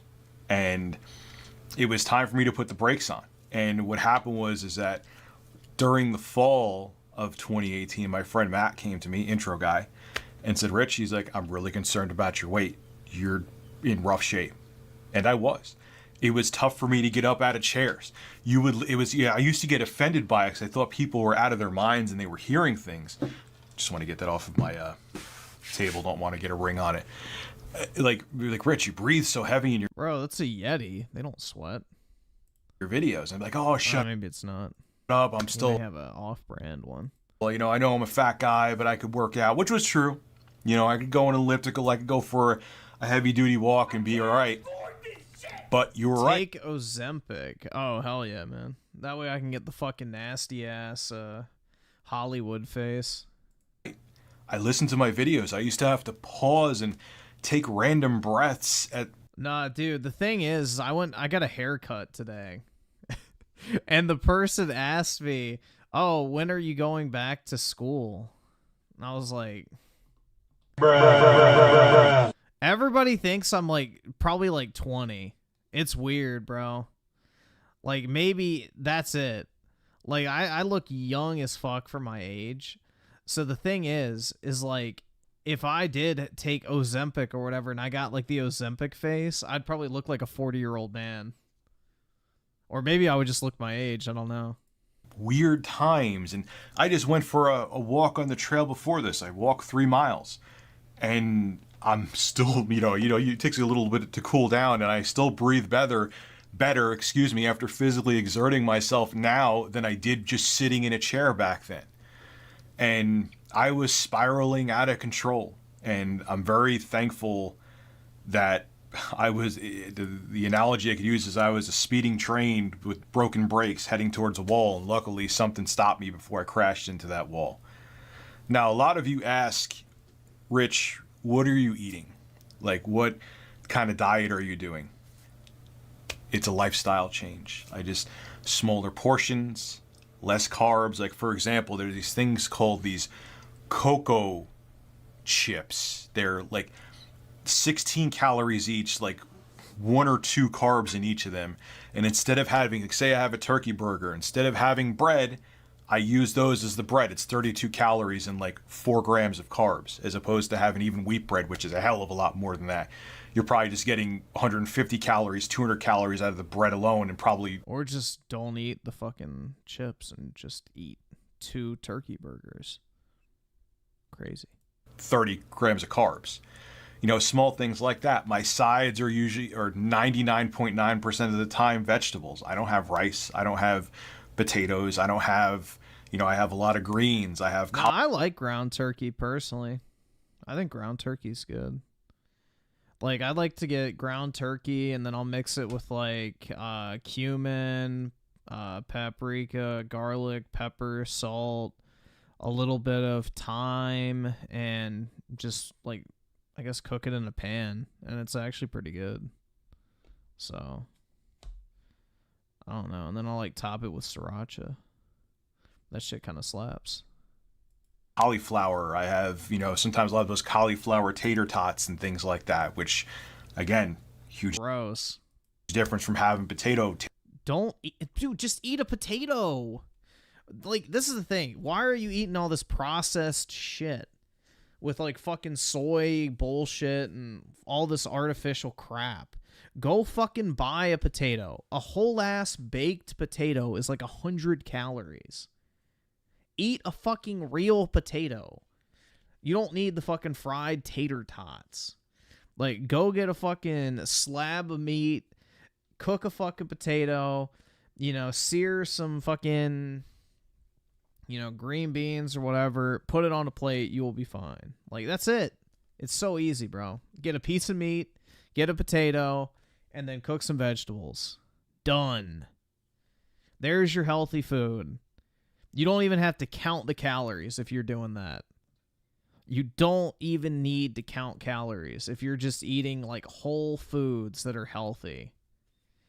Like, eat as many of that as you want. As long as you're exercising regularly and you're not eating to excess, then you will be fine. Like, get a fucking, like, I don't know, half-pound steak, a baked potato, minus all the fucking shit that you shove in it. I mean, you can put a little butter if you want, but you don't need the cheese and sour cream and all that type of crap. And then, you know, go get some green beans and, like, either microwave them or cook them. And then plate that shit up and you're fine. That's it. That's, like, probably 700 calories all in. 700 calories for that massive plate of food. You will never gain weight if that's what you're eating. Ever. It's all the extra shit. Like, fucking cauliflower tater tots and shit, like, bruh, nah. No. Tater tots. And it's things like that. And in between meals, like, I always have like a small little snack too to keep my metabolism going. I have a little small brick of cheese, which is 90 calories. Or I have these, they're like dairy is like one of the worst things to eat if you're trying to lose weight, because of, like, the thing is, in order for cows to produce milk, they have to basically be in, like, that hormonal state of just giving birth, which means that they're naturally rich in estrogen, which means milk contains a lot of estrogen. So you're better off just ignoring dairy if you're trying to lose weight. Once you take the weight off, you can start kind of, like, working it back in, but you should pretty much avoid it altogether. Protein Doritos. They're not Doritos. It's just they're protein chips with, like, a ridiculously small amount of carbs, and they're like 140 calories, 150 calories for the bag. And, you know, I have that, and it keeps me going throughout the day. And I have a one decaf iced coffee. That's all I have. Yeah, I know people are going to call it dirt Caffeine actually helps you lose weight, but water, but this is actually really good dirt water, and that keeps me going too. And I don't snack at night. That was I used to, oh my God, I remember. Dude, you can drink as much caffeinated iced coffee as you want, as long as you're not putting creamer and shit in it. If you put creamer and sugar and all that crap into your coffee, that's what's doing it to you. You can drink as much coffee as you want in a day. As long as it's not sweetened and you don't add creamer to it, drink as many fucking caffeinated coffees as you want. Caffeine helps you lose weight. I used to go up at like 11 o'clock at night, and we used to have the breadsticks from Olive Garden. Like, literally those not caffeine pills, like the diet pills and shit that you can buy at, like, GNC and things like that. They're literally just caffeine pills. That's it.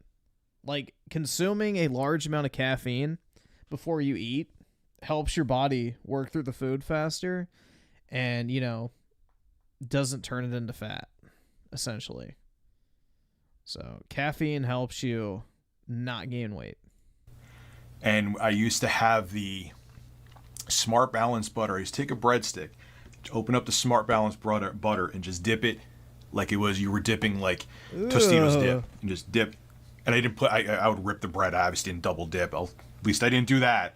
But I'm saying, and I used to just sit there and, like, dip a breadstick, which is already fattening in and of itself, those buttered breadsticks, in butter, and eat them at 11 o'clock at night. And I will never do that again. I will never go down that path again. It's so funny. From when I really started getting serious about changing my lifestyle and getting healthier, I've had a day and a half of cheat days. I want to call it 2 days, because one day I just was like, I don't really want to do this. So I just had, like, the meal and didn't have any desserts or anything. But I had one cheat day, and it just sucked. Like, I literally felt like my stomach was in knots because my body's not used to eating that kind of food anymore. And the next day I felt hungover. I'm thinking to myself, if you're an alcoholic, would you have a cheat day? I'm a foodaholic. If you were addicted to cocaine, for example, would you have a cheat day? Oh, I'm going to have... Yeah. I just need a bump to get me through this shit. Hell yeah, dude. Based coke. Well, if you had a coke addiction, you'd be a lot skinnier, but yeah. one cheat day. I'll just do one line today. You know, I've been clean and sober for 4 years. You would never do that. So why should I do that with food? And honestly, the next day I felt it. I didn't enjoy it, and I just enjoyed it. Yeah, it really is sad to watch this video because he like completely did a 180 and gained all his weight back. But because he became addicted to weed. You know, but weed's not addictive, man. Weed is not an addiction. You know, you can quit at any time. It has no adverse effect on you whatsoever. But it made him a demotivated, sloth, just gluttonous, you know, loser again, bro. Like, I don't know what else to say. It's like, weed will fuck you up. Yeah, it gives you the munchies. And it also makes you lazy. So not only does it make you eat more, it makes you not want to fucking do anything. So you become fat and lazy. Sitting there smoking dope all day. I don't know, man. Just look at Wiz Khalifa. He's so... Well, that's more genetics than anything, bro. And he probably also has, you know, dietitians and personal chefs and everything like that. But...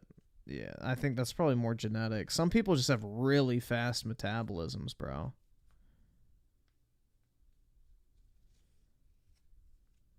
Some people just have really fucking fast metabolisms. Like, there are people who struggle to even build, like, a slight amount of muscle because their body just burns so many calories. Eating healthier. So... to people out there trying to lose weight, you got to think about it in the long term, okay? It's not, especially if you were the size, I'm still a big dude, okay? 297 pounds is not skinny, okay? But if you're 400 pounds plus, you're not going to lose the weight overnight. And I know there's a whole bunch of people on television and on the internet trying to sell you diets and meal plans and food in a box.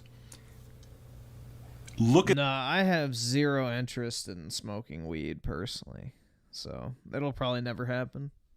The only drug I would ever like maybe try, like the only one I'm like curious about is coke. But that's about it. Other than that, I don't really care. Cause like the thing that's like I guess appealing about cocaine is like it hypes you up and makes you super energized and creative. So I feel like that'd be cool to try at least once. But the other drugs have no appeal to me at all. But, yeah, I wouldn't even try coke, personally. It's just, like, I don't need it. So, there's no need to even go down that road. But, yeah, that's, like, the only drug that's, like, slightly interesting to me. Look at that stuff and say to yourself, can I do that for the rest of my life? Before, because you see those, like, oh, man, this is a quick fix. I can finally stop being obese. Look at that stuff and say to yourself, are you going to just eat what's in that box for the rest of your life? Are you going to just drink those shakes for the rest? So basically, I was losing weight at about 1 to 2 pounds a week, more closer to 2. So, I mean, you can just kind of do the math on that, like basically about 10 pounds a month. So I would say I probably lost like 60, 70 pounds. So 7 months, let's say conservatively. So it doesn't take that long. You just have to stay consistent. Rest of your life. Are you going to eat those bars for the rest of your life and nothing else? You know you're not. It's just not going to happen. You have to learn how to portion your food right. You have to learn how to eat healthier. You have to learn to enjoy vegetables, to enjoy greens, and you have to look at this as a change of life, not a quick fix. No. Let's stop right there. You don't need to enjoy anything you eat. What you need to do is look at food not as like a treat or something that you reward yourself with or something you look forward to. Food is fuel. That's it. Don't look at food as like some sort of like, oh my God, I've been a good boy, I get to go eat this. No, it's fucking food. Who gives a shit? You're going to literally shit it out 10 hours later. It's going to come out in the same brown log regardless of what the fuck goes into your mouth. So people need to stop putting food on a pedestal. It's perfectly fine to make your food taste good. but it's not special. And that's the thing, is food has become not a necessity, but a luxury item, essentially. Like, it's an indulgence now. So stop looking at food as some sort of, like, you know, thing you put on a pedestal. Look at it as something you need and not something you look forward to. And that's easy. Once you change that mindset, you're like, oh, I don't care if I eat the same thing every day. Griffin speaking from... Dude, Chipotle is actually a really good option if you want to lose weight. Like, if you go on their, like, I guess pre-made menu, Chipotle has some really healthy food. Like, you can get, like, the salad bowls or whatever, where it's, like, lettuce, the fajita vegetables, chicken, and guacamole, and it's, like, 400 calories. And it tastes great, so... You could eat, like, 4 of those a day and still lose weight. So, yeah. Chipotle is actually a really good option if you're trying to lose weight. Plus, it's like balanced food for the most part. You know, it's like meat, protein, and a little bit of carbs if you get rice. But yeah. And then vegetables. Fix, because if you look at losing weight as a quick fix, take it from me, you're going to lose, and you're not going to lose the weight. This is Rich of Review Tech USA signing out. Have a good one.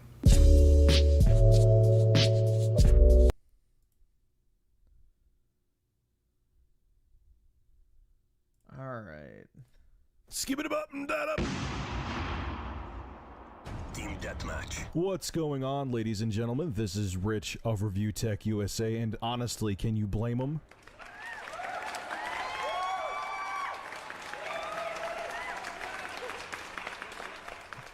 Hell yeah. So is the Xbox 360 getting a YouPorn app? No. Like, so bro, is the right Xbox there. That is the ideal build for a chick. 100%. 100%, bro. The ideal build. So is the Xbox 360 getting a YouPorn app? No. Let me explain. In case God damn it, you didn't know, YouPorn is a free porn streaming website. To drum up some hype and controversy, they made this announcement that their website would be Xbox ready, and people took it as if they were making a YouPorn app for the Xbox Live Marketplace. This is what YouPorn had to say. Gamers and free porn lovers around the world rejoice. Thanks at long last to the introduction of Internet Explorer for Xbox, you can now tap into and stream all your favorite free YouPorn videos right from your Xbox. Whether you're poning noobs in COD, Modern War... Dude, I've never been on the website YouPorn. The only sites I ever used was one called XNXX way back in the day when I had my PSP. Pornhub, obviously. I think RedTube... And then a few times I went to X Hamster just out of curiosity because of the name. But yeah, that's about as far as my porn journey ever took me. Oh, also a site called Playvids. That's the other one too. But yeah, that was about it.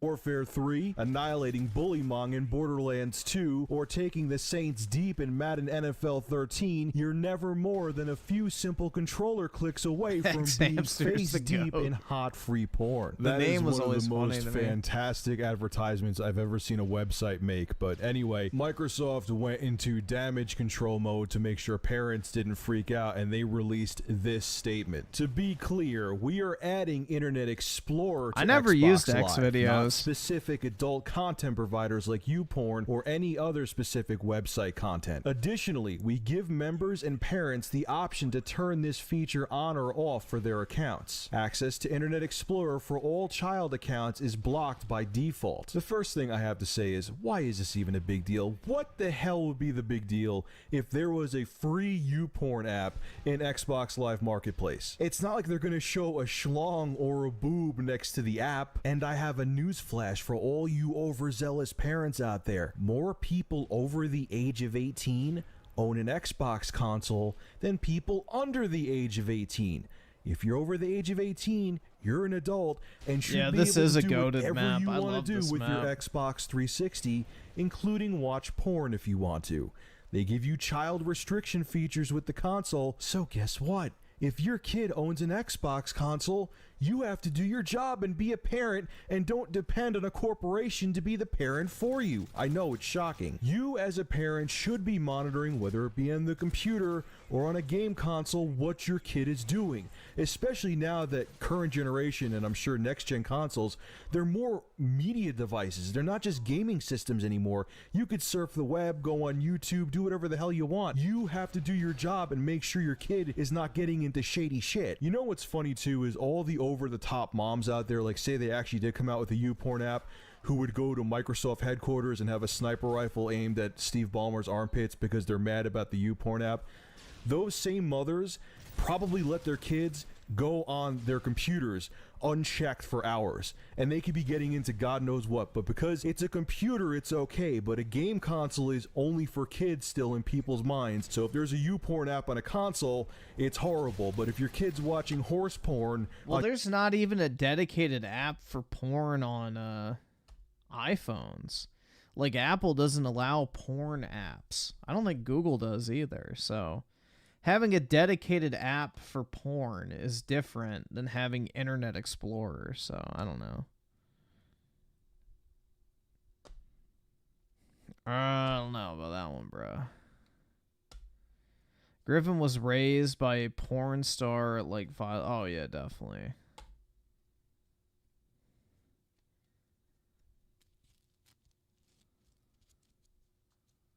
Definitely, dude.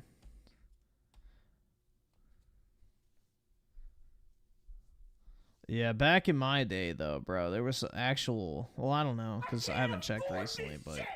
Back in my day, guys, the porn stars were definitely better than what you have now.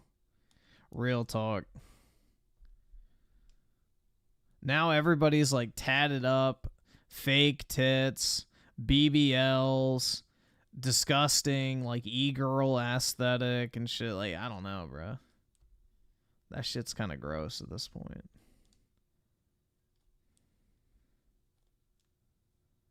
It's very nasty nowadays.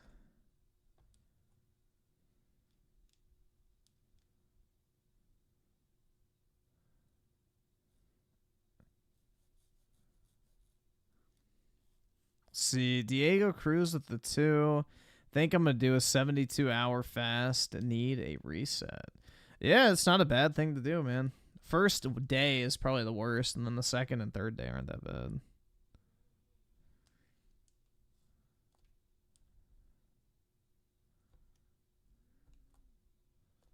Yeah, fake tits are disgusting, bro.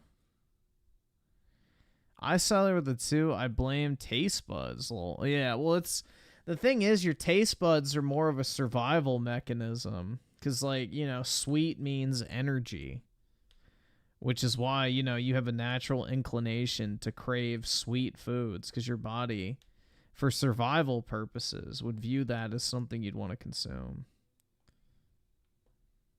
But, yeah.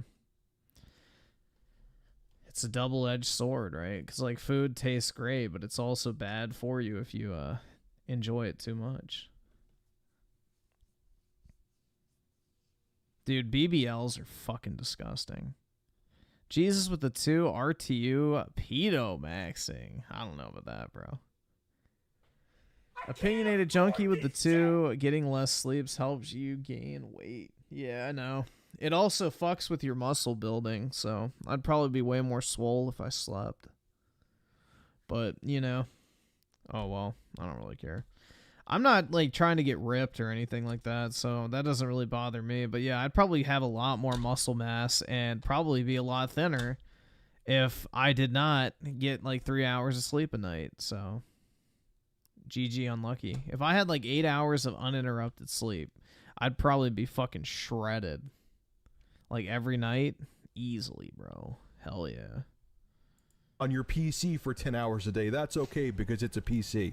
Mark my words, if they ever come out with an app and people freak out, those same mothers let their kids do whatever they want to on a computer. I guarantee it. Anyway, so what's your take on this? Would you even be interested in use a porn app on your Xbox? And if you are a parent, would you be concerned if there was a porn app available for the Xbox 360? Yes. Make sure to rate, comment, favorite, and subscribe. And if you have an interesting news story you would like me to discuss, private message me with a link to the news article via YouTube, and if I use your news story, I will give you a shout out in the video and feature your YouTube channel in the description.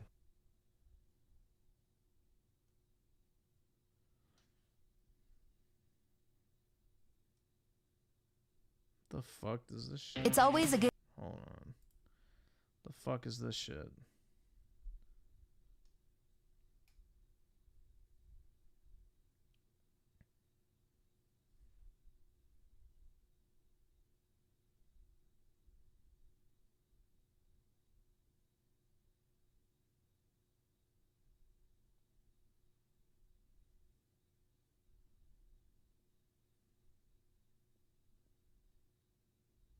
The fuck? That fucking slut.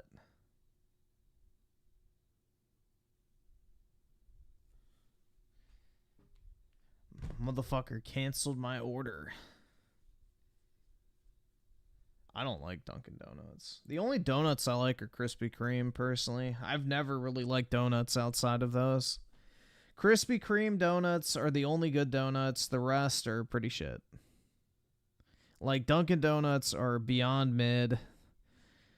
Cake donuts are gross. And Krispy Kreme donuts are fire.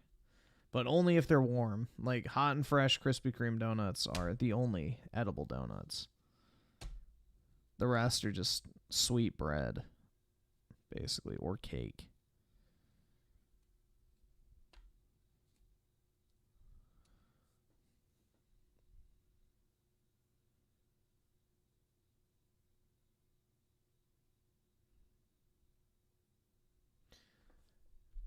Called a woman of color the N-word. Hell yeah, dude. Beast. Boston cream donut? Nah, I don't know what that is. But yeah, Krispy Kreme's the only donuts I like. I haven't had Krispy Kreme donuts in like 7 years, though. Because I don't have one near me. Oh, actually, no, there is one in DC, but I'm not going into DC. But yeah, I think the last time I've had Krispy Kreme was like... the last time I was in Georgia, I think, which was a long time ago. Because DC is a literal fucking shithole that you will get, like... It's unsafe, for one, but it's disgusting. There's homeless people everywhere. It smells like fucking weed on every single corner. It's just terrible. You have to pay like $10 to park anywhere you go. It blows. Smells like fucking piss. Because all the homeless people piss themselves or piss like randomly on the street. Yeah, it's gross, man. DC is nasty.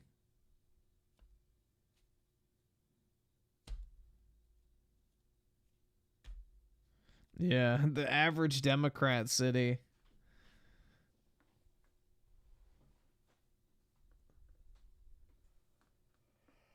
But yeah, it's just straight up unsafe to be in DC, so...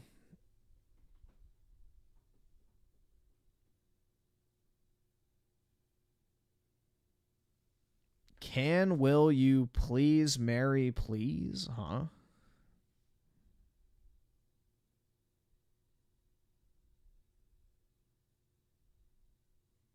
The fuck?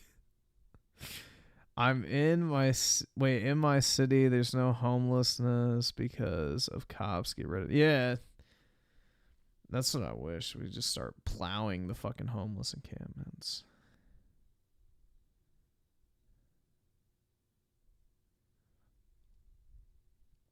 Super Stray with the 5. When I don't eat something that I want to eat, what goes through my head is I'm going to die if I don't eat something good. It's all in your head.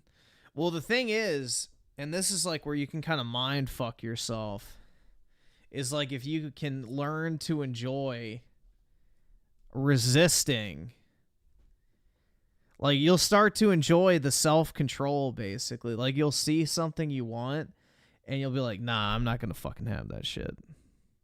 And then like it makes you feel good if you can actually resist the urge. So you kind of like mind fuck yourself in a sense. And then you enjoy, like, I guess, taking the agency over your decisions versus being like, oh my God, it looks good, I must eat it. You know, there's like power in it almost.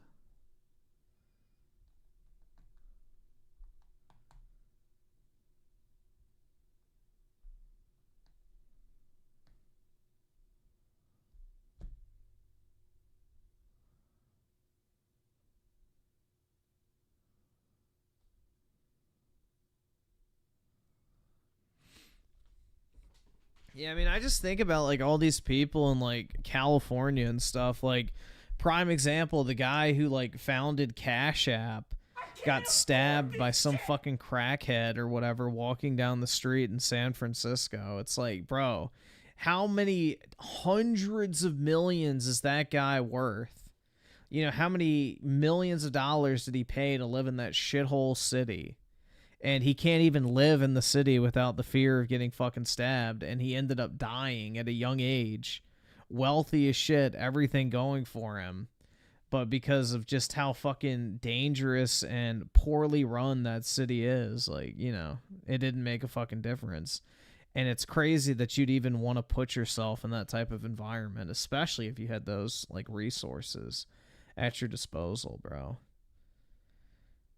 Like, the only place I would be if I had that much money is, like, a fucking hyper-secure, like, gated community, completely removed from all the fucking brokes.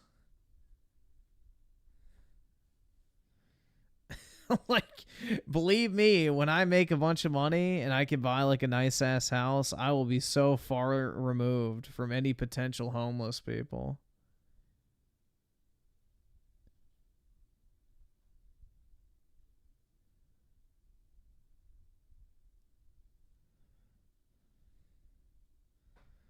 I would never even want to, like, think about having to interact with them.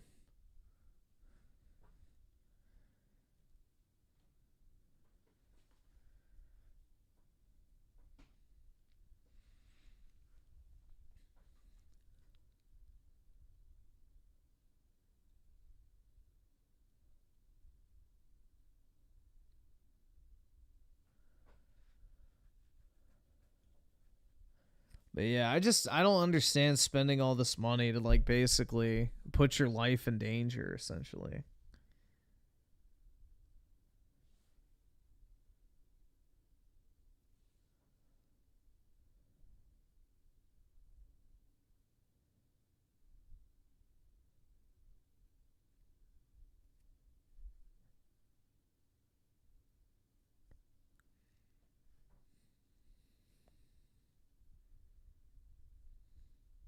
California is where you lost your anal virginity?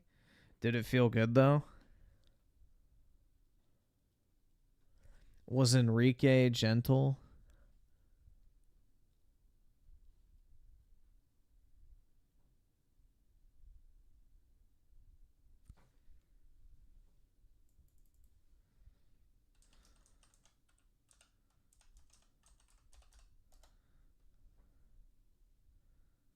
Let's watch, Guess I won't be making my famous burgers. Text everyone to cancel. What's up, gamers? Dreamcast Guy here, and today we're talking about Concord, the next big PlayStation 5 exclusive, because this game is just bafflingly bad. I have now played about 40 hours of the beta and a little over 10 hours of the live game, and lies. After having had a chance to test all only 44 hours, bro. 16 characters, win a lot of matches, and just generally go through the ins and outs. So he'll show his playtime, but why won't he show his trophies, dude? Why will Dreamcast guy never show his trophies? Like, just show your fucking profile and, like, show off your trophy level. Like, why are you so afraid of people seeing what games you know, beat / don't? So it's like, for someone who like, he says he's a trophy hunter. The whole point of hunting trophies is to show them off on your profile.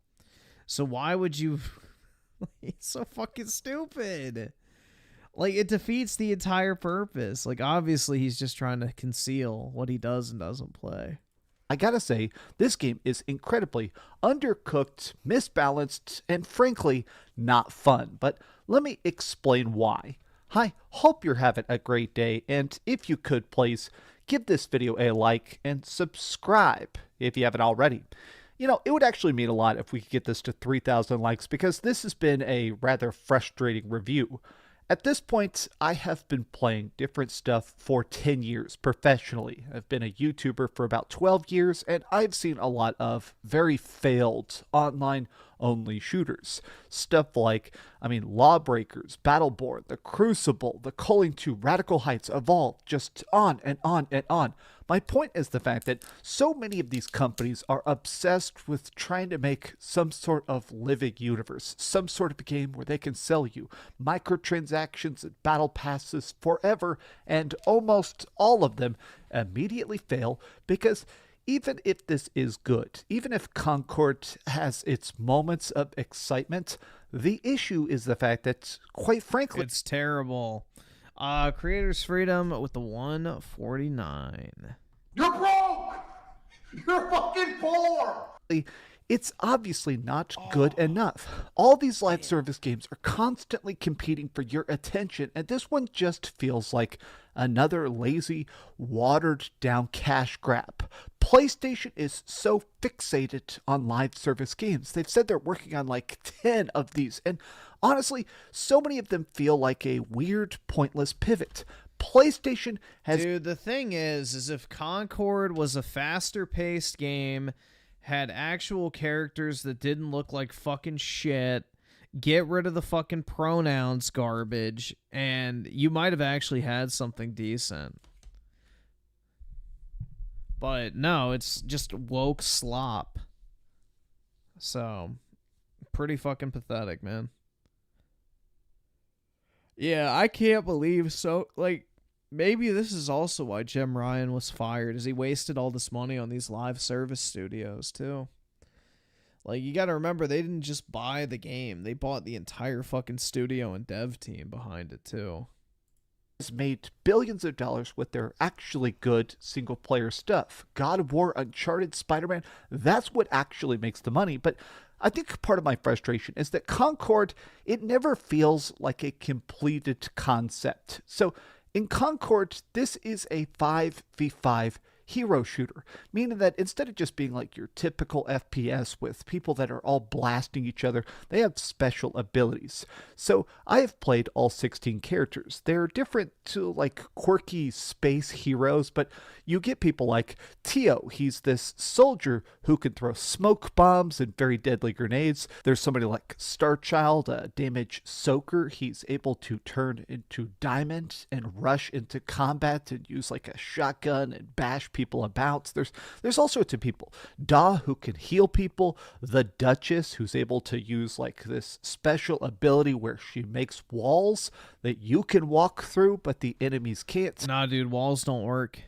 What makes this game special, the primary unique component, is this crew bonus system. So while you're playing it, in the middle of a match, whenever you die, you can switch between heroes. You can't have two of anything, so it means like if one person's playing as Tio or one person's playing as the lady who can make firewalls, who's one of my personal favorites. Her name is pronounced like Hager. I don't know how to pronounce it, but the thing is that because you're constantly able to switch, there's this attack and reaction to it. So if the enemy is using a bunch of overly defensive abilities, if they've got 2 tanks and a bunch of heroes and they're just trying to hide in a corner, you can switch to people like the sniper and throw down some landmines or try and just get some delicate hits by throwing a bunch of bombs and stuff behind them.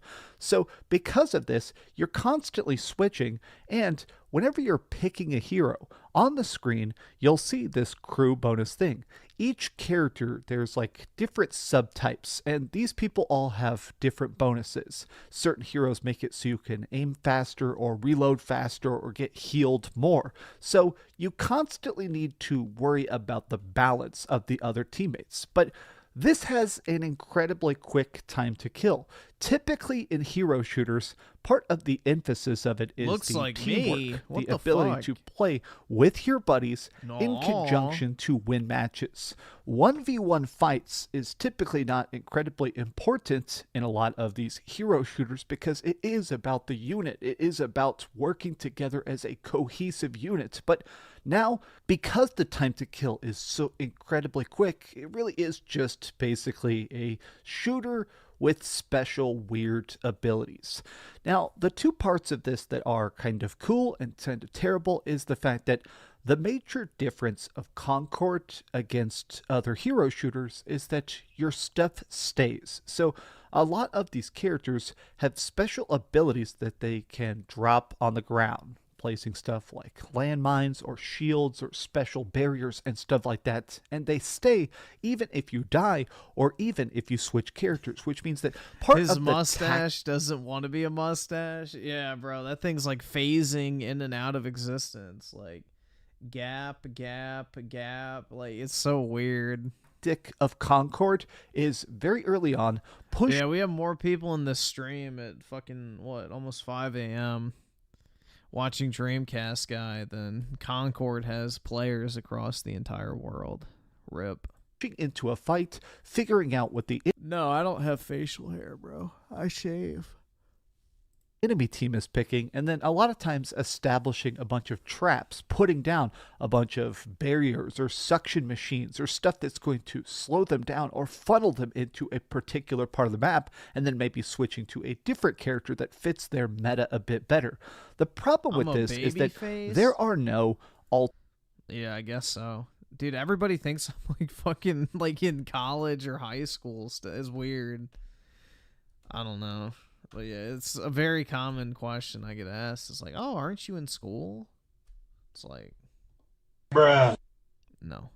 Ultimate abilities. Typically, but, oh well. In hero shooters, one of the biggest mechanics of it is that by sticking with a particular character in a match, you'll get some sort of super skill, a bigger ability that charges up, that makes it where you can actually sway the outcome of the fight. If you're losing, saving up a super attack a lot of times can help catch up. It can sort of just sway things. It's this interesting rubber band of one person gets ahead, one person gets behind, and ultimate attack can kind of level things out. The lack of super abilities makes it so that every character, in my opinion, feels a bunch more useless, feels weaker, feels crappier. Even if you're getting a bunch of kills, like I've gotten a bunch of kill streaks and stuff like that, everything about this feels incredibly weak. And I think part of it comes down to the fact that the game modes are just not fun. Yeah, so there you is a go. bunch of training modules. If you ever want to practice this, there are like time trials and target ranges and stuff like that. But even training feels kind of useless because winning isn't fun. So the modes are essentially kill modes, where you're just trying to kill the enemy team for like 30 kills as fast as possible, or there's objective modes, but the objective modes are just capture the point. Now, you get to respawn in these matches. The ranked mode, which doesn't work right now for me, that's where there's permadeath. I played a lot of this in the beta, but it makes it where it's like Counter-Strike, where whenever you die, you can't respawn. You Yeah, actually that's his PSN is the Dreamcast Guy, but it's like private. have to wait until the next round. So that's where it does feel like the meta is currently based around, like, okay, I saw there with the PSN pre-order updated Star Wars is like top 5. It's being the 130 version. Are you playing that? Yeah, but I have it pre-ordered physically. I'm not getting it digital because I want to be able to sell it. So, yeah, I'll be getting it on Tuesday. I have the gold edition pre-ordered at Best Buy, so it'll probably come sometime Tuesday midday, so I'll stream it that night. So I won't be streaming it on launch night, but I guess launch day. But yeah, I'm getting the early copy so then I can put up my review and shit on it. Now I need to communicate. I need to actually coordinate which classes, which characters, which buffs, which bonuses are actually crucial. But the weird thing is that even with that permadeath mode, which is interesting, nobody's playing it. Nothing about this game actually manages to excite me. I think one of the parts of this that I do give them credit for is that Concord is not filled with crappy eShop items, you know? A lot of these live service games, they just immediately shove a bunch of microtransactions down your throat, constantly like, oh, check out the store page. Oh, new thing unlocked. In this, you pay $40 for the game itself. You can buy it on PC or you can buy it on PS5. And then once you buy it, you have access to everything. Like leveling up does not give you new characters or new skills or anything like that. Leveling up just gives you new cosmetics, new colored costumes, new little tiny trinkets you can equip to your gun and stuff like that. I think my biggest problem is that, honestly, not to be rude, these characters look so painfully generic. I mean, I've watched Guardians of the Galaxy, I've read a lot of Marvel comics and DC comics and stuff. It's not that they look generic, it's that they look ugly. They're boring fucking characters. And they're hideous fucking characters. It's not just that they're generic, it's that they're ugly. These look like those weird B-tier heroes that they introduce for a single issue just to kill them off. Like a lot of these guys, I mean, everybody looks so generic. They're background characters to the real heroes having real fun. They have these weird cutscenes. I guess you're supposed to like establish the world of it. There's like a weird map you can look at and stuff that gives you like different storyline about the Concord universe. I guess this is perhaps the most baffling part, is that that's clearly expensive. They clearly spent a ton of money actually animating this stuff that nobody's going to watch. I watched it because it's my job, but even I was tempted to hold the circle button and skip it because these characters' names, their faces, their background, none of this actually matters. It's a hero shooter. I'm here to be a hero and do some shooting. I am baffled by... I wouldn't say that, because the Overwatch backstory gets a shit ton of attention. People love those Overwatch animated shorts, man. How undercooked this feels. It does not excite me. I mean, I'll be honest, I'm probably going to platinum it. The trophies are pretty dang easy. Most of the trophies are like, hey, go get 10 kills with every character. Get 50 kills with every character. Heal 500,000 damage. I'm probably going to platinum it just because this is going to be one of those rare platinums that nobody will have. I feel like this game's going to sell 6 copies, and already it's me and my friends who have been playing it. My buddies and I have been playing it. Yesterday, one of my best friends bought it with me because he did enjoy the beta. The final version of the game feels sloppier. It runs worse. He actually sent me this gameplay warning, trigger warning. Look how terrible this runs. That's on a high-end PC. It has frame sticking. This game may get good at one point. Part of the difficulty of reviewing live service games is that you guys, this video is forever. At some point in 6 months, 8 months, 5 years, maybe it'll suddenly be a good game and people... Griffin buying Concord to platinum? Fuck no. Bring up this video and go, oh, Dreamcast gang hated Concord. Well, look, as it currently exists... on April, what the hell is it? August 21st, 2024. Do not buy it. They're going to have to either fix this game or put it in PlayStation Plus or something, because as it currently exists, heck no. I'm not even trying to insult the developers. I'm just in this spot where I am frustrated. I would 100% insult the developers of a game that's shit. That clearly people that understand good movement, good running, good graphics, good layout, I feel like the color palette, the way that these stages are constructed, there's a lot in this that is correct. The problem is that when I pull the trigger, I'm not having fun. And if you can't get that right, your game is dead. But these have just been some off-the-cuff thoughts. I mean, I guess it's not off the cuff. I have a big script in front of me, but I'm annoyed. What do you guys think about Concord? If you could, please give this video a like and subscribe if you haven't already. And please keep dreaming. I'm actually mad. Sometimes I'm kind of less like goofy and love to rant and rave, but I'm actually annoyed that I spent $60 for this. I paid for the early access edition, $60 for this out of my own pocket, and it's just bad. Why are you gonna platinum it then? I'm gonna platinum it. I don't fucking like it. I'm angry that I have to play it, but I want that platinum trophy, dude. I feel like he actually likes it, but he's just making the video to say he doesn't like it because he knows it's not popular.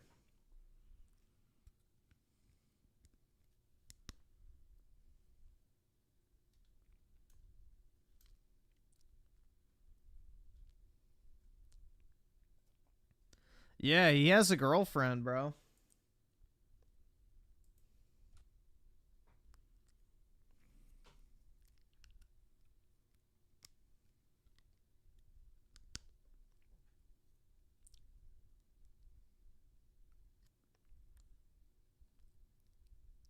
No, I think him and the trans broke up, right? I don't know.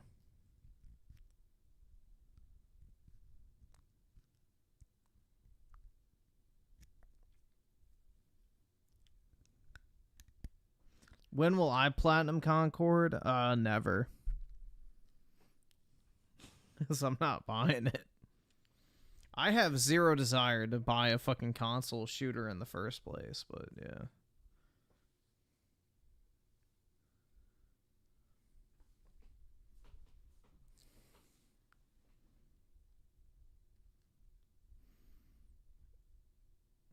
Alright, well, I think I'm going to go ahead and hop off, guys. Yeah, I played the beta of Concord, but I didn't keep my pre-order. I just refunded it. But anyway, I'm going to go ahead and hop off, everybody. Enjoy the rest of your weekend. Appreciate everybody for coming out, and I will talk to all of y'all later. Peace out, guys.